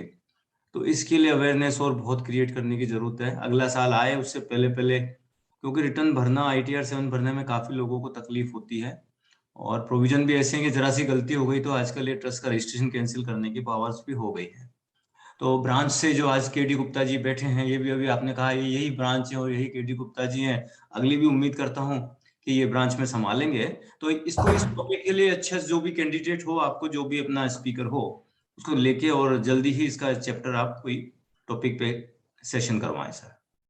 Thank you sir for your suggestion. और मैं हाँ। आपको विश्वास दिलाता हूं जयपुर ब्रांच की तरफ से, और मैं इस मैटर पे definitely chairman sir, secretary sir और ऑल मैनेजमेंट कमेटी मेंबर्स से भी बात करेंगे।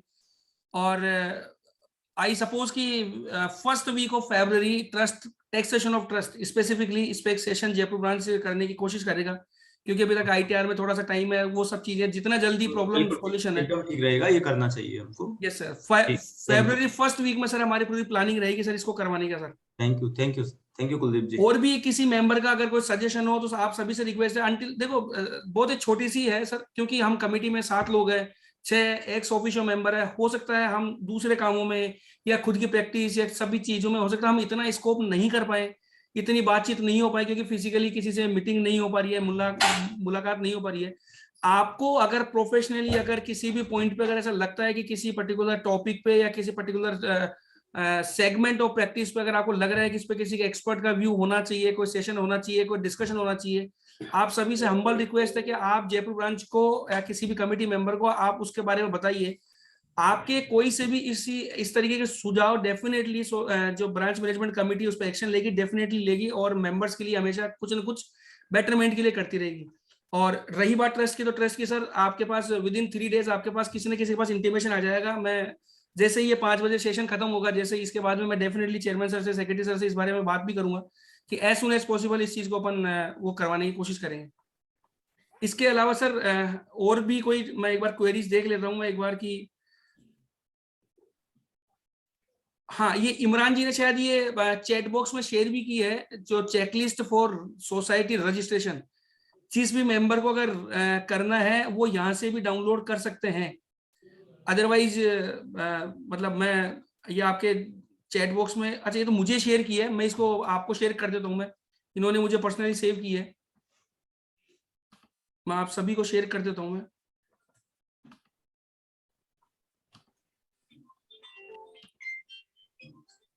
हेलो, हाँ जी, हाँ व्हाट्सएप चेक करो ना आपका। मीनवाइल अगर किसी मेंबर को और कुछ क्वेरी है तो आप पूछ सकते हैं। ये मैंने चैट बॉक्स में सर ये मैंने क्वेरीज का मैंने डाल दिया है, चेकलिस्ट फॉर सोसाइटी रजिस्ट्रेशन। आप सभी इसको डाउनलोड कर सकते हैं फ्यूचर बेनिफिट्स के लिए। इसके अलावा और कोई मेंबर की कुछ क्वेरी है तो मतलब पुनिया सर यहाँ पे अवेलेबल है। एक छोटा सा इंफॉर्मेशन मैं जब तक अगर कोई मेंबर की अगर क्वेरी है तो वो चीज मैं कर लूं। हालांकि जो कुछ गाइडलाइंस के हिसाब से थी हेड ऑफिस की, उस हिसाब से जयपुर ब्रांच के इलेक्शंस आज हो जानी चाहिए थे, बट चूंकि कोरोना अभी पीक पे है, राजस्थान गवर्नमेंट की गाइडलाइंस कुछ अलग है, तो इस वजह से अभी तक इलेक्शन नहीं हो पा रहे हैं उसकी वजह से। और जब भी कोई इलेक्शन होगा वो उसकी सूचना, उसकी तारीख, वेन्यू, वो सब चीजें आपको इन ड्यू कोर्स आपको शेयर की जाएगी। Being a committee member, existing committee member और बीइंग अ CA मेंबर, और मतलब अगर मैं बात करता हूँ कि एज ए मतलब एक एक्टिव मेंबर की तरह अगर मैं बात करूँ, तो आप सभी से रिक्वेस्ट है कि आप खुद तो वोटिंग के लिए आए ही आए, साथ में जो आपके पार्टनर हैं, आपके जो भी फैमिली फ्रेंड्स में जो भी CA हैं, भले ही वो जॉब में हो, भले ही वो प्रैक्टिस में हो, बिजनेस में हो, उन सभी से भी आप रिक्वेस्ट करें कि वोटिंग के लिए करें। क्योंकि ये एक बड़ा सोचने वाली बात है कि वोटिंग परसेंटेज जो अपन प्रोफेशनल की अपन बात करते हैं, हाईली क्वालिफाइड पर्सन अपन आपको बात करते हैं, उसका लेस देन 50% वोटिंग होती है अपने यहाँ पे। तो ये कहीं ना कहीं सोचने वाली बात है कि क्या हम अपने उन चीजों के लिए भी एक्टिव है क्या, जो एक अपने को राइट जो है, और मैं तो कहता हूँ राइट तो है लेकिन इसको ड्यूटी की तरह अपने को फुलफिल करनी चाहिए और इस सब चीजों में भागीदारी होनी चाहिए। तो आई थिंक अभी सभी मेंबर्स की क्वेरीज रिजोल्व हो चुकी है और मेंबर्स का इंटरेक्शन भी बड़ा अच्छा रहा है। सभी लोगों का जो क्वेरीज अपन ने डील भी करी है। टैक्सेशन ऑफ ट्रस्ट पे डेफिनेटली एक सेशन होगा। और मैं जयपुर ब्रांच की तरफ से आज के जो स्पीकर हैं राघवीर पुनिया सर, उनका तहे दिल से शुक्रगुजार हूं कि आपने जयपुर ब्रांच के लिए टाइम निकाला और मेंबर्स से रूबरू हुए और जो अपनी एक एक्सपर्ट नॉलेज है इस चीज को लेके कि टैक्सेशन मतलब अदर कंप्लायंसेस और इन सब के लिए आपने इस पे अपना व्याख्यान दिया। तो मैं थैंक यू कहना चाहूंगा और thank you so much all the participants जो मैं जिनको देख पा रहा हूं मैं, अशोक गोयल सर, दीपाली और सिंगल साहब और राकेश गुप्ता जी फ्रॉम भिवाड़ी, और ये मैं कई लोगों को मैं देख पा रहा हूँ जो देख रहे थे, मतलब कि इन सब का। और एक बार पुनः सभी का धन्यवाद, थैंक यू सो मच। और अंतिम सूचना आप सभी के लिए कि अगर किसी ने CPRs के लिए मेंशन नहीं किया है तो please this is the last option to mention your membership detail for the credit of CPRs। Thank you so much, thank you.